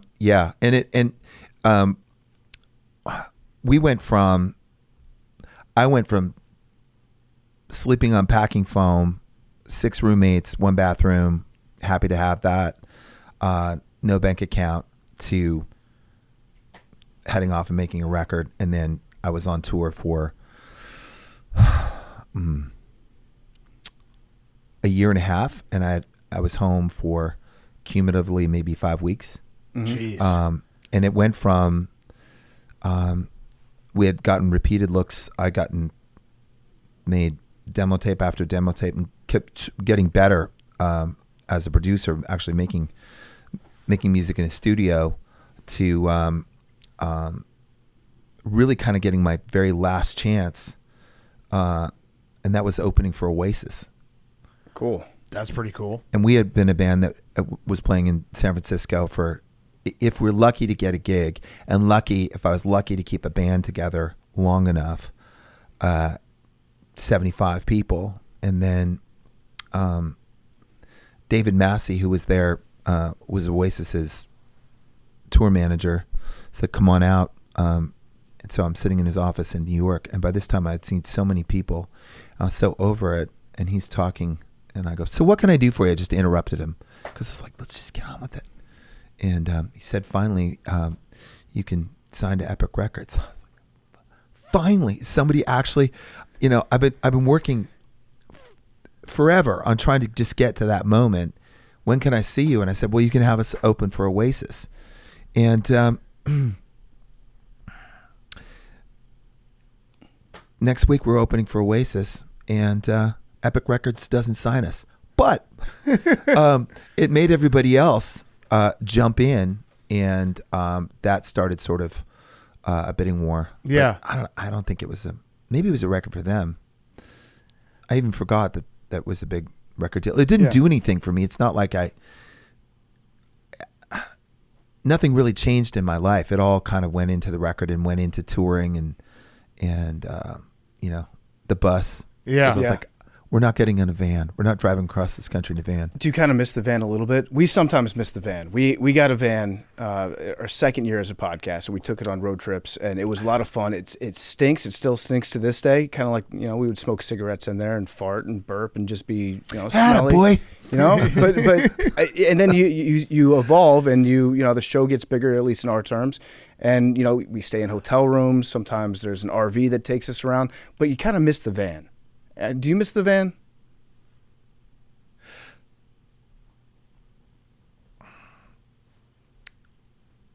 There's kind of like a quick-footedness with the van. What the van now means that we're going to stay in a hotel. Mm-hmm. So when I'm in a van, I came over here in a van. Afterwards, I'm going back to the Athletic. Is this airing today? No, probably next week. Yeah. Okay, yeah, the Athletic. What's it called? The Athletic Club or something? Midtown Athletic Club? Yeah, it's great. Yeah. So I'm happy to stay there. So that's kind of what the van means now. But falling asleep in that, those bench seats, I don't really miss that much. Yeah. But there is something I would imagine that like that making it, the climb to make it, there's a little bit of nostalgia for it. I mean, I feel it sometimes with, just what we've done, and like you look back and you're like, oh man, that was the energy that you had in that moment where you're trying to make it. It's something that you can't really replicate once you've accomplished some things. I think I had undiagnosed Lyme disease. Oh, geez. And I was feeling just kind of sick most of the time. Oh, so you had the opposite of the energy. So many stresses on us, and I would get up and fake it. And night before last, we were in Tulsa playing another one of these Christmas radio shows, and we were playing at the world famous Cane's dance hall, and this is one of these square dance made in the 1920s, but stayed open during the Dust Bowl. Just a place that has all of this huge history in it, and everybody goes and plays there. I was looking at the walls, like the Police played in their first record there. Somehow it's 1,000 person capacity, so it's a small club for us and for so many of these other people, but it's got an enormous vibe. And these are the days right now. These are the days where I feel like I'm better as a musician. I have a more direct exchange with my audience. I really don't look back at all. Yeah. I really feel excited about going and playing in Chicago tonight, and I have a sense of freedom with that. I feel like I'm comprehended, and I'm energized as fuck to go do it. So no, I feel like this is the moment. Who are your bands that you listen to and like shaped your style as a musician and your records? Well, they're still being shaped, and so I don't just come from one place. Justin Vernon of Bon Iver said he doesn't think he's going to make another record. I hope that's not the case, because everything he does kind of lifts me up and influences me. I love Joy Division. I love that whole post-punk thing. I really liked a lot of New Order as well. After that, there were things when I was just a little kid. These first times that I heard music, I heard Led Zeppelin walking by from a dark window from this girl's house in the fourth grade that I liked, and it was scary. It frightened me. I wanted to move along, da da da, da da da, yeah, da da da. I'm like that, and I loved the Clash and I loved early Prince. But I listen to music. I'm always kind of dying to get freaked. So I love that quote. I don't get dying to get freaked. Yeah. I'm always looking to hear, they've got so much hype, but I listened to Geese and it just felt like it was about to fall apart and just come, like the whole thing was kind of reckless. Yeah. The way that they were hucking it out there. And, that gets me going. So, Eka Vandal, I just heard her singing. It was like this one chord song and she's just kind of yelling at me. And I'm like, I like it when you yell at me over one chord. Yeah. I might get a tattoo of I'm dying to get freaked. Yeah. That's a hell of a, you're looking to get freaked at all times. You can have it. I'm having a great time on your podcast, by the way. And I really was driving over here going, what is this going to be like? Are we going to talk about, because right off at the beginning here, I just said everything that I know about the Warriors. Yeah, I just got that done. Yeah, we got it. We don't have to pretend to talk about sports. It's actually fascinating talking to you because I've thought this about you for a long time, and I hope you take this as a compliment, but you are always very intentional and very meticulous about the different layers that you record when you're putting out an album, the different layers of sound that you put out there. It feels like you're being very specific. You know what you want, and you're very experimental sometimes with some of the sounds. So this might vary from album to album, but typically over the course of one album, how many different combinations of guitars and amplifiers do you use? There's a room full of them, and it's always about starting over again. I love AC/DC. They just straight jack. For those of you who don't know, straight jacking is you take your chord and you put it into the amplifier and there's nothing in between. Yep. And if you want it to be more distorted, you turn your guitar up from the actual volume level on the guitar, or you turn it down. No pedals, no wash. Shoegaze comes from, there's so many pedals that people are playing through that some British reporter said all they do is stare at their shoes. So so My Bloody Valentine and everything that followed it was called shoegaze. I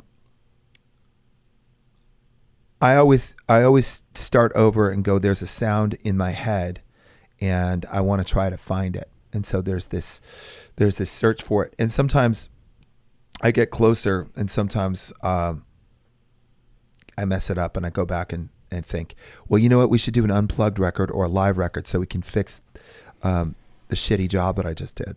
Yeah, I mean, the one that maybe our listeners might be most familiar with, the Semi-Charmed Life, the guitar in the first verse of that is, it's such a unique sound of an instrument that I don't think I've ever heard on any other album before. And it's always made me wonder, what did you use to record that? Because it's got like an almost acoustic type feel to it, but it's on an electric. So what was that? That was recorded so long ago, but somehow I remember this, and I remember the smell of the guitar in the case. It's got this funky old musty smell. That was a Gretsch Country Gentleman, and the Country Gentleman has this mute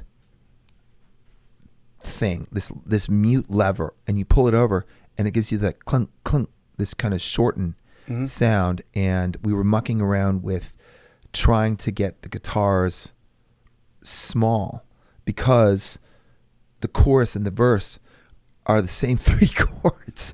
So how do you get this to move? How do you get the track to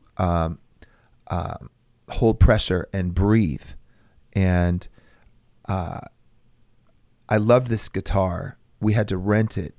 I really wanted to buy it. He wouldn't sell it to me. I'm sure that thing's priceless now. It's this green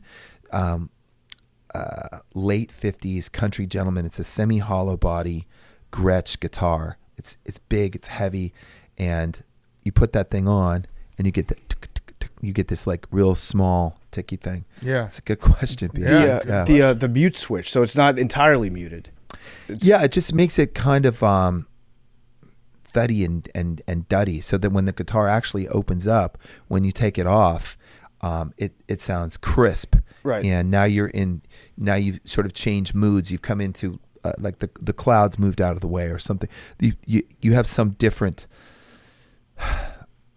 view on the aural space, if you will. You've always used guitars as at times almost a percussion instrument. I think you also use the vocal line as a percussion sometimes. Am I way off on that? No, you're way on that. Yeah. Way on. People, we've established that they know more about music than I do about sports. So I'm a drummer by trade. All I ever wanted to do was be the drummer. I always feel like the drummer's is in control, and I think I started music because my life as a 8-year-old boy, where my parents are getting divorced, and I can't focus in school, and there's all this sort of uncertainty, and I feel like my life is coming apart, but one can't say that. You're just drawn towards something that puts it together. And when you play drums, you have to have all of the parts of your body working together and putting it all into a rhythm. And rhythm is the bringing of different things together. That's what rhythm is. So I would just do that 4 hours a day. And then getting into bands, we couldn't find a singer. And so I would fill in for the singer until we found said singer, because somehow doing it from behind the drums, you couldn't see them. But I was always sort of drawn in and keyed to the drums, so I'd sort of sing to the drums, and then I needed to do something, so I started playing guitar, and I did not know how to play guitar, so I sort of played it like a drum set.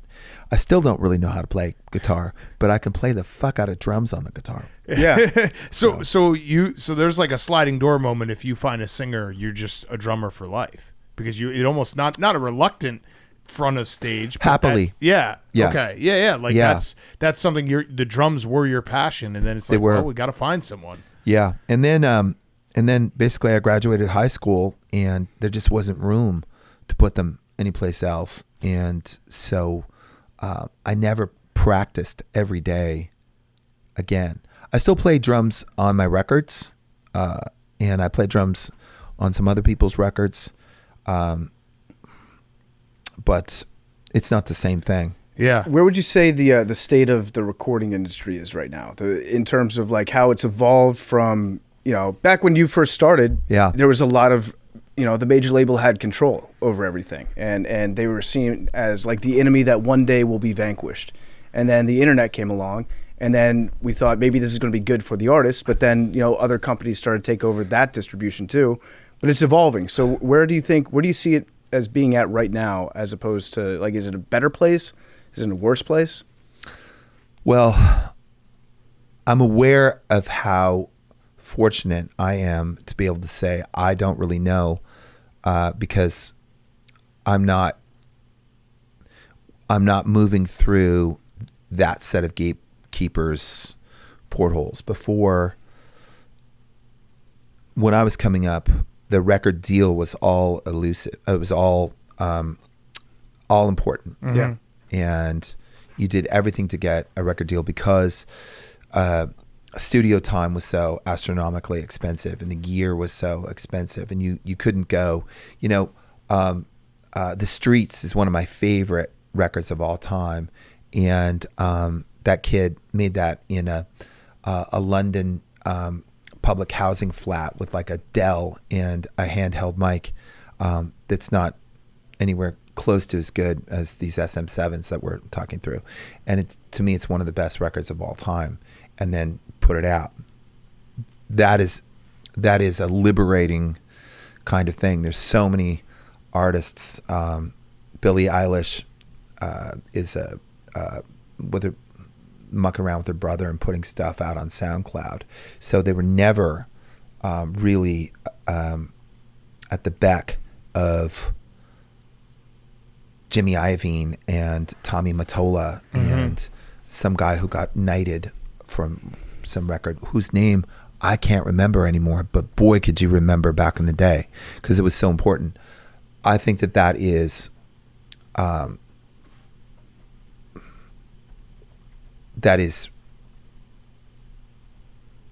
got to be liberating. However, I think there are enormous problems in artists being able to get paid now that is a struggle unto its own. And, we go and we build these huge things like Spotify and they become incredibly valuable and artists don't share in that value. And I think that is that's regrettable, and I think probably ultimately is going to change.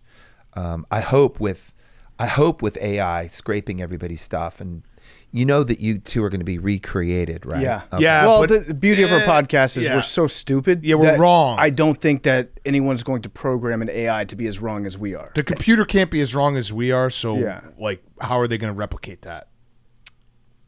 It'd be like a computer. Give them a chance. It'd be like a computer playing out of tune all the time. Yeah.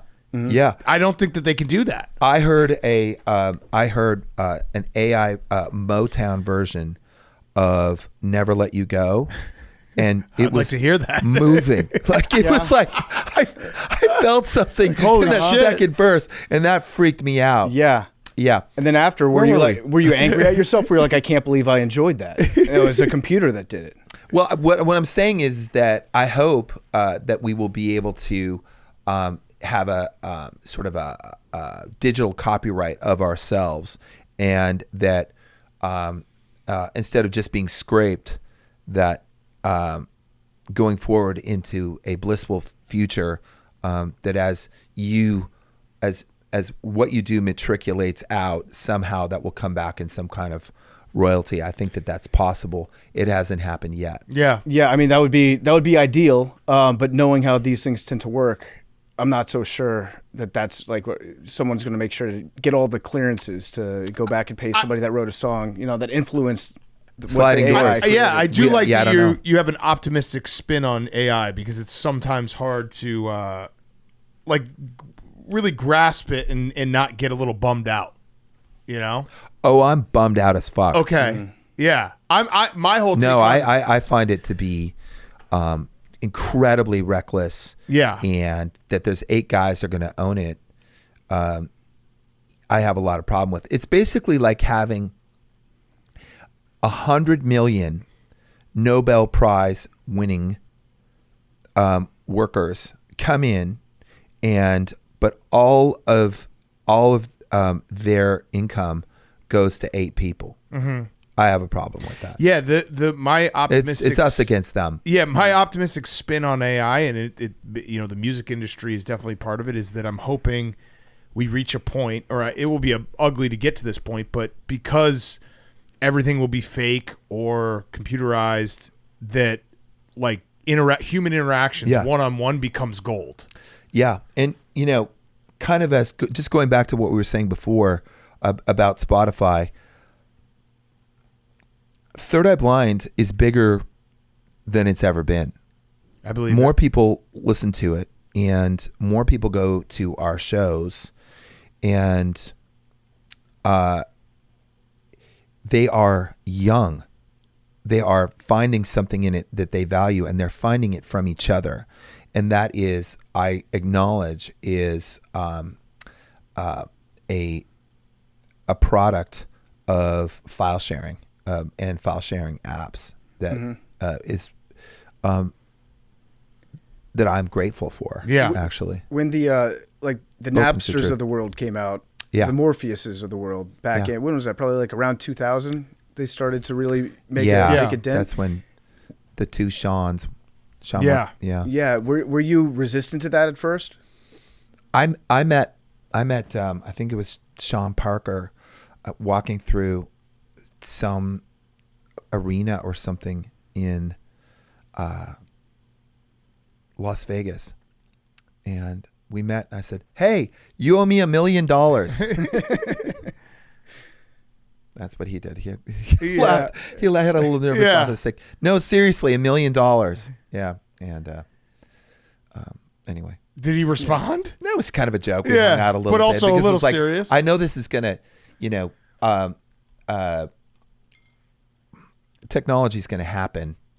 We're not gonna stop the replacing of the horses with the trolley buses.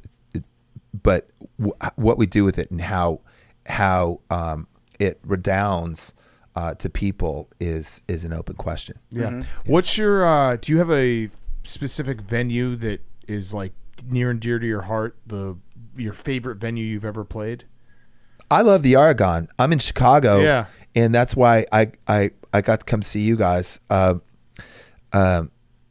think that's an incredible place to play. And then there's a place. It's like 5,000, which is we play a bigger venues when we play in Chicago when we do bigger tours. Mm-hmm. But there's also a place out on the water. I think Chicago has some of the best public spaces in the world. Yeah, Northerly Island. Northerly Island. Yeah, that's the spot. Incredible. It's venue. great. It always rains. It always rains. Every time we play there, there's some point where the clouds open up, but people seem to really enjoy it, and I do too. Yeah. So that's a really great place. And I like playing Japan. Oh, really? Yeah. The fans there are amazing. Playing in Tokyo is just incredible. I like playing. There's a little club in Berlin I love to play, and the whole place just jumps off and goes batshit out there. And then in New York, it's not the Garden, it's Barclays, the Fillmore. No, see, like arenas. It's great for your ego to play an arena. That's an incredible thing. But when there are people up in seats, you really want them to. You want them. The goal, I think, of live music, and it's my life's work, is to get that moment where people feel like they've come up out of themselves, and they're not self-aware, even though they're all together, and they're in some collective state of feeling. Mm-hmm. That's hard with seats. Yeah. Mm-hmm. Yeah. You know? It is. Is there a least favorite place to play?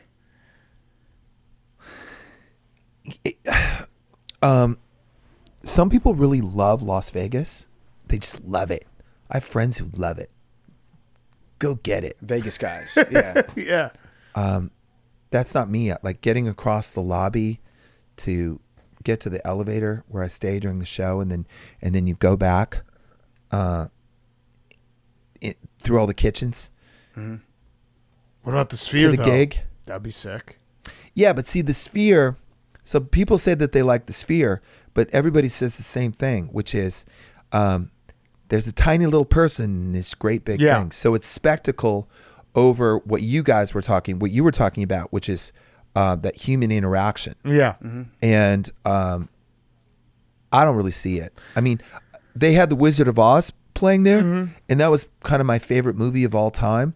I'd like to see that. Yeah. No, it is. You're right. I've gone to the Sphere a couple times, and you don't feel like you're at a concert. You feel like you're at a show that's like bigger than a concert. What did you see there? I saw Dead & Company 6 times there.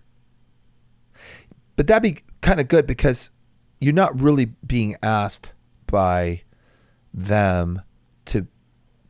So one thing I think is that when I play, I'm trying to be genuinely, honestly, authentically in some emotional connection in the emotional landscape somehow, some corollary of it, of what I'm playing, and you should be able to see what the temperature of the show is on my face. Yeah. That's the discipline to me. Yeah. And then really feel it in what I'm playing. So I'm not just anybody can play the chords. It's like do you have something behind it, something ineffable behind those chords?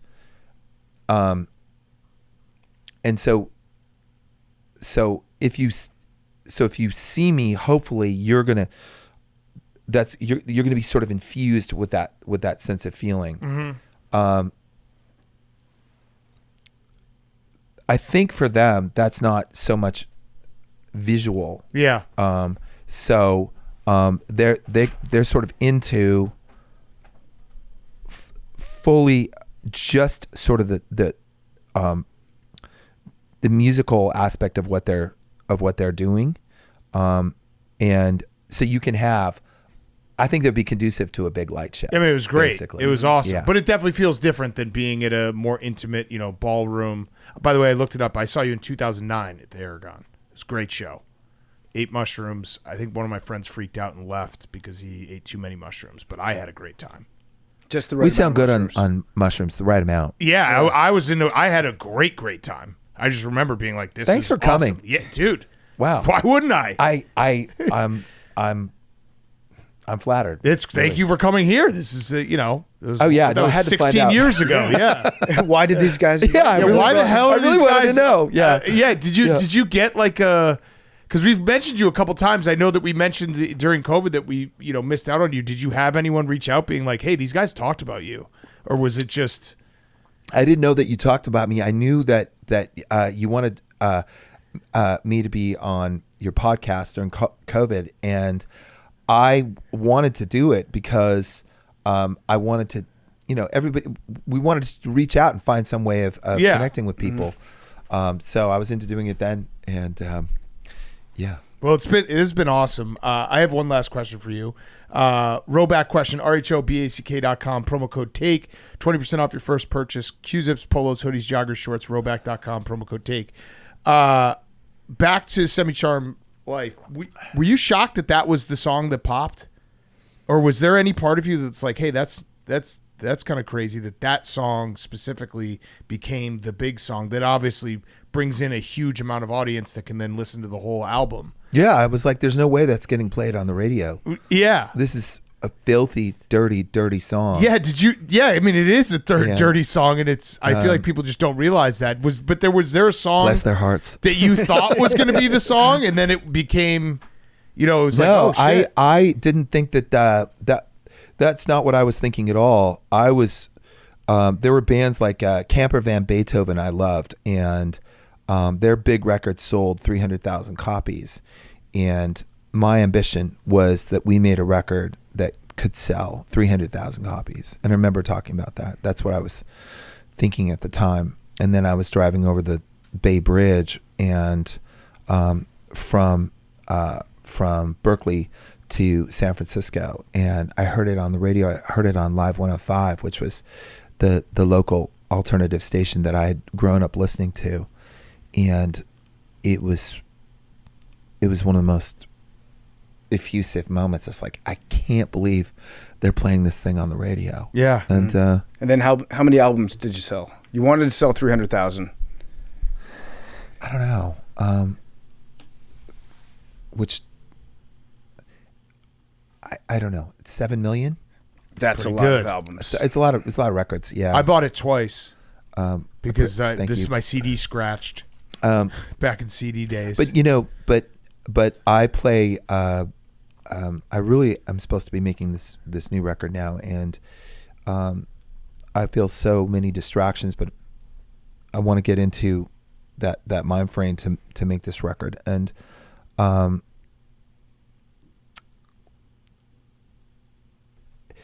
there isn't really the real estate on the radio because I still have songs that were from my first 2 records, maybe 3 records, that play, and I can't bump that off. I can't get new stuff played. The Chili Peppers have the same problem. The Strokes have the same problem. It's great company to be in, but people get to hear that, and that becomes the energizing force of my band right now, and that makes me very excited about making records because I can make it however I want to. Are you intentional about when you sit down to write a song, or do the songs just like you get struck by something that you see, something that you do, and you're like, I have to go work on this right now? Or is there like a scheduled time that you're like, okay, I have to, Monday through Friday, I'm going to be in the lab from 9 to 4. We're going to be working on songs. Like, do you force inspiration upon yourself by being there, or do you let it come to you and then you just go? When it just kind of comes down fully formed, like you're downloading a radio, like you're hearing some radio from heaven in your head. Billy Corgan said it's like it's almost like being a mystic, which is the kind of thing Billy would say. But he did say it, and it is true. That is working off inspiration is the best thing, and it's probably some of the least effective. But actually just sitting down and going, account for yourself in this moment, whatever that is, and sit with it and sit with the difficulty of it, is really essential and required. This is what happened actually during the pandemic. I was all distracted and, fucking around on my screen, same as everybody else, and, refreshing, trying to find stuff out. And then at a certain point I went, I got to go out in my little room with a guitar and a notepad and go to work. I was not inspired to do that. And that's how the songs on Out of the Vein were written. And I think that that's my best record in a really long time. And that is not out of inspiration per se. It's really out of sit and do your work. That is an interesting concept, though, that you just get this download of information. You're like, I've got the song in my head. I better get it down now before I screw it up. I better transcribe all of this. Oh yeah, right. Like it's like you against the clock. Oh yeah. I hope I get this one right. Thank you. It's almost like chasing a dream for sending it to me. Yeah. It's exactly like that. Yeah. It's exactly like chasing a dream. Yeah. And sometimes I'll wake up in the middle of the night and this melody will pop into my head, and I try to sing the bass line so I know kind of what key I'm in, and then I try to sing the melody that I'm hearing, because I know I'm going to forget it. It's gonna float away. It's gonna evaporate like a dream, and then I'll wake up the next day and I'll listen back to it and I have no idea what it was. It's useless. You dream songs. You sometimes, yeah. Do you have a song like something that might be a hit or something that you've become very proud of? Like, what's your best song that you've just gotten in a dream? I don't really have much prediction on hits, nor the I'm not like that, like Max Martin or somebody who's got a theory and a plan, and I've never tried to remake a song. Yeah. There's no how's it going to be two. Yeah, well, you have AI for that. Got AI for that. Yeah. So I don't have some road map method of doing things. It's just try to get yourself in the space, and also I think it's really important to be permeable, to be vulnerable to the world, and to take things in. Open to the universe. Yeah, listen to music. Tells us, yeah. Like there are similarities with what you do. It's like anybody can sit around and talk about sports except me, and you have to be awake and alive to this moment, so that what people want to hear is what happens in your mind as you interact with these things happening. And for that, you have to take things in, and you have to be sort of tuning it in. I think it's all the same. Yeah. Well, this has been so much fun. We really appreciate you coming think so. by. Mm-hmm. Yeah. And anytime you're in Chicago, come by. I'd like that. Yeah. Come by and just hang out. My band, Brad only likes British soccer, but he doesn't like Premier League soccer. But he's also not doing Wrexham. He's somewhere. Although I watch their show. Yeah. And I'm Welsh. Somewhere back there, Jenkins. Everybody's named Jenkins in their show. That's me. But he watches soccer, and Colin, my keyboard player, watches the Rams, and that's what he cares about. And Alex, my bass player, only cares about the Kings. The Sacramento Kings or the LA Kings? The LA Kings. Okay. It's all the puck flying around all the time. So you guys all together have a full sports fan. Together, there's somebody who's like kind of regularly in sports. Yeah. But we all have our niche. Yeah, right. I like that. And they've learned nothing from me about basketball, and I still don't know where the puck is. And with that, boys, Thank you so much, man. Hey, Appreciate thanks for having me. Thanks, dude. Stephan Jenkins is brought to you by Proper 12 Irish Whiskey. It's PFT here, making my Irish entrance with Proper number 12 Irish Whiskey. How do you make an Irish entrance, you ask? Well, it starts with a shot of Proper number 12 Irish Whiskey, because real friends don't let friends Irish exit a party without a story to tell. Original Proper number 12 is a rich, smooth blend of golden grain and single malt aged 4 years in bourbon barrels. You can mix it up with some ginger ale for a classic, refreshing Proper ginger. And if you're in the mood for something smooth but a little sweeter, try Proper Irish Apple. It's a delicious blend of Proper's award-winning Irish whiskey with crisp, fresh notes of apple. So get out there, make your Irish entrance. Anything else just wouldn't be proper. Make your Irish entrance with Proper number 12 Irish Whiskey. Okay, let's wrap up. Send everyone on their way. Just another reminder, because I know we get questions all the time when there's not going to be a show on Friday. Where's the show? Monday, Wednesday this week. Next week, Monday, Friday. So no show Wednesday. No show on New Year's Eve. Monday, Friday next week. Guys on Chicks. What up, PMT boys? What up? What up? The majority of my family attended Michigan State. My fiance is concerned with the amount of shit talking about Sharon coming his way during the holidays. Oh. Is he allowed to fire back? Even if it's my dad? And if so, any suggestions as to what he should say? I mean, if you want to get serious, there's stuff you could fire back with. Yeah. But I don't know if you want to do that. Well, so I wasn't thinking Larry Nassar. I think where it comes from Michigan State, obviously the little brother thing, complex. But more than that, Mel Tucker, similar firing, and there was a lot of joking about that. So Michigan State deserves and is allowed to just go after Michigan right now. I actually think you should fire back. Don't hit the Larry Nassar button. No. That's a bummer to bring up at Christmas. And also way worse. Not even in the same stratosphere of what we're talking about. That's like a really horrific thing. So it's not like a, hey, we're just busting balls. I think you just hit him back with Mel Tucker. You go Sharon Moore, Mel Tucker. Because that looks like you can hang. Yeah. And also, do not do the Larry Nassar. I also feel like if Mel Tucker, if that happened at Michigan, we would know way more details about that. Mm-hmm. But the fact that it happened at Michigan State, yeah, people dug into it a little bit, but it wasn't as huge as this Sharon Moore thing was. Mm-hmm. Warning. Tuck Cummings still is just the funniest hashtag. It is. In retrospect. I'm a dude, but my girlfriend is wanting to go to the Browns Bengals at the end of the season instead of a 7-year-old's birthday party at a roller rink. Am I beta for wanting to go skip the football game to go to the roller skating? Browns Bengals? That's a hair on your chest game.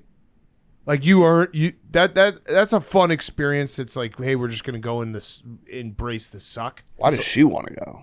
Well, she doesn't. No, she does. she does. Oh, she does. Yeah. The dude doesn't. He said, "Am I a beta for not wanting yeah, to you go?" are Yeah. a beta.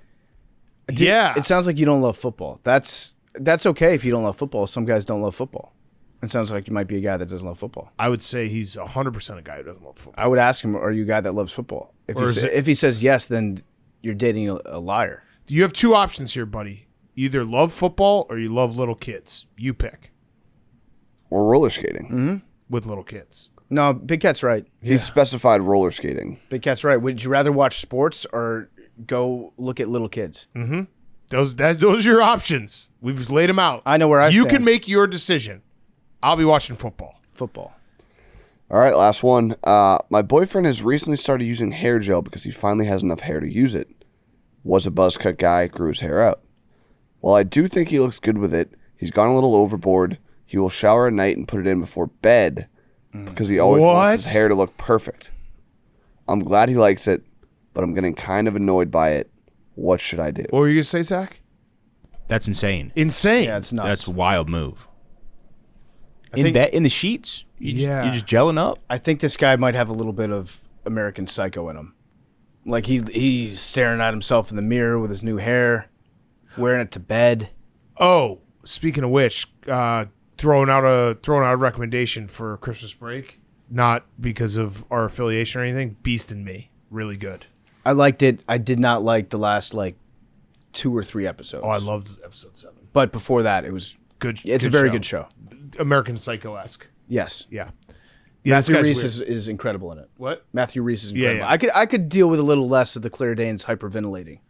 You don't love the chin? The hyperventilating, quivering chin. It's good to break out once a series. It makes me laugh every time. Every episode, that chin won't stop.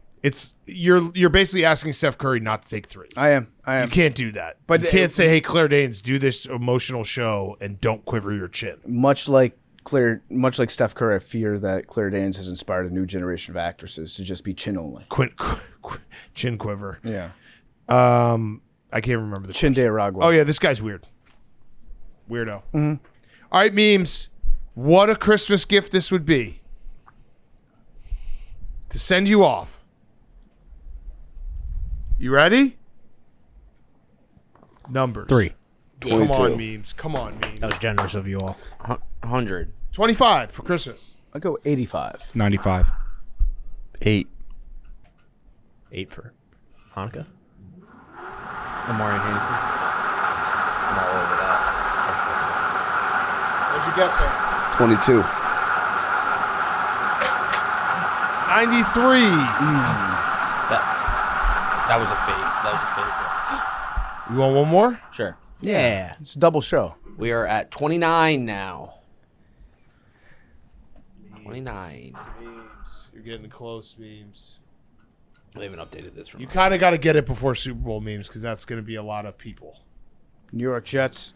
do you mean? Memes. Like Handshake. Super Bowl week, a lot of people coming up to you. 0 picks. No, you don't care about getting it? No, people are coming. Oh, 52. Oh, I thought that was 25. I did too. That was 22. Patrick Willis. Okay. Love you guys. Merry Christmas. Merry Christmas.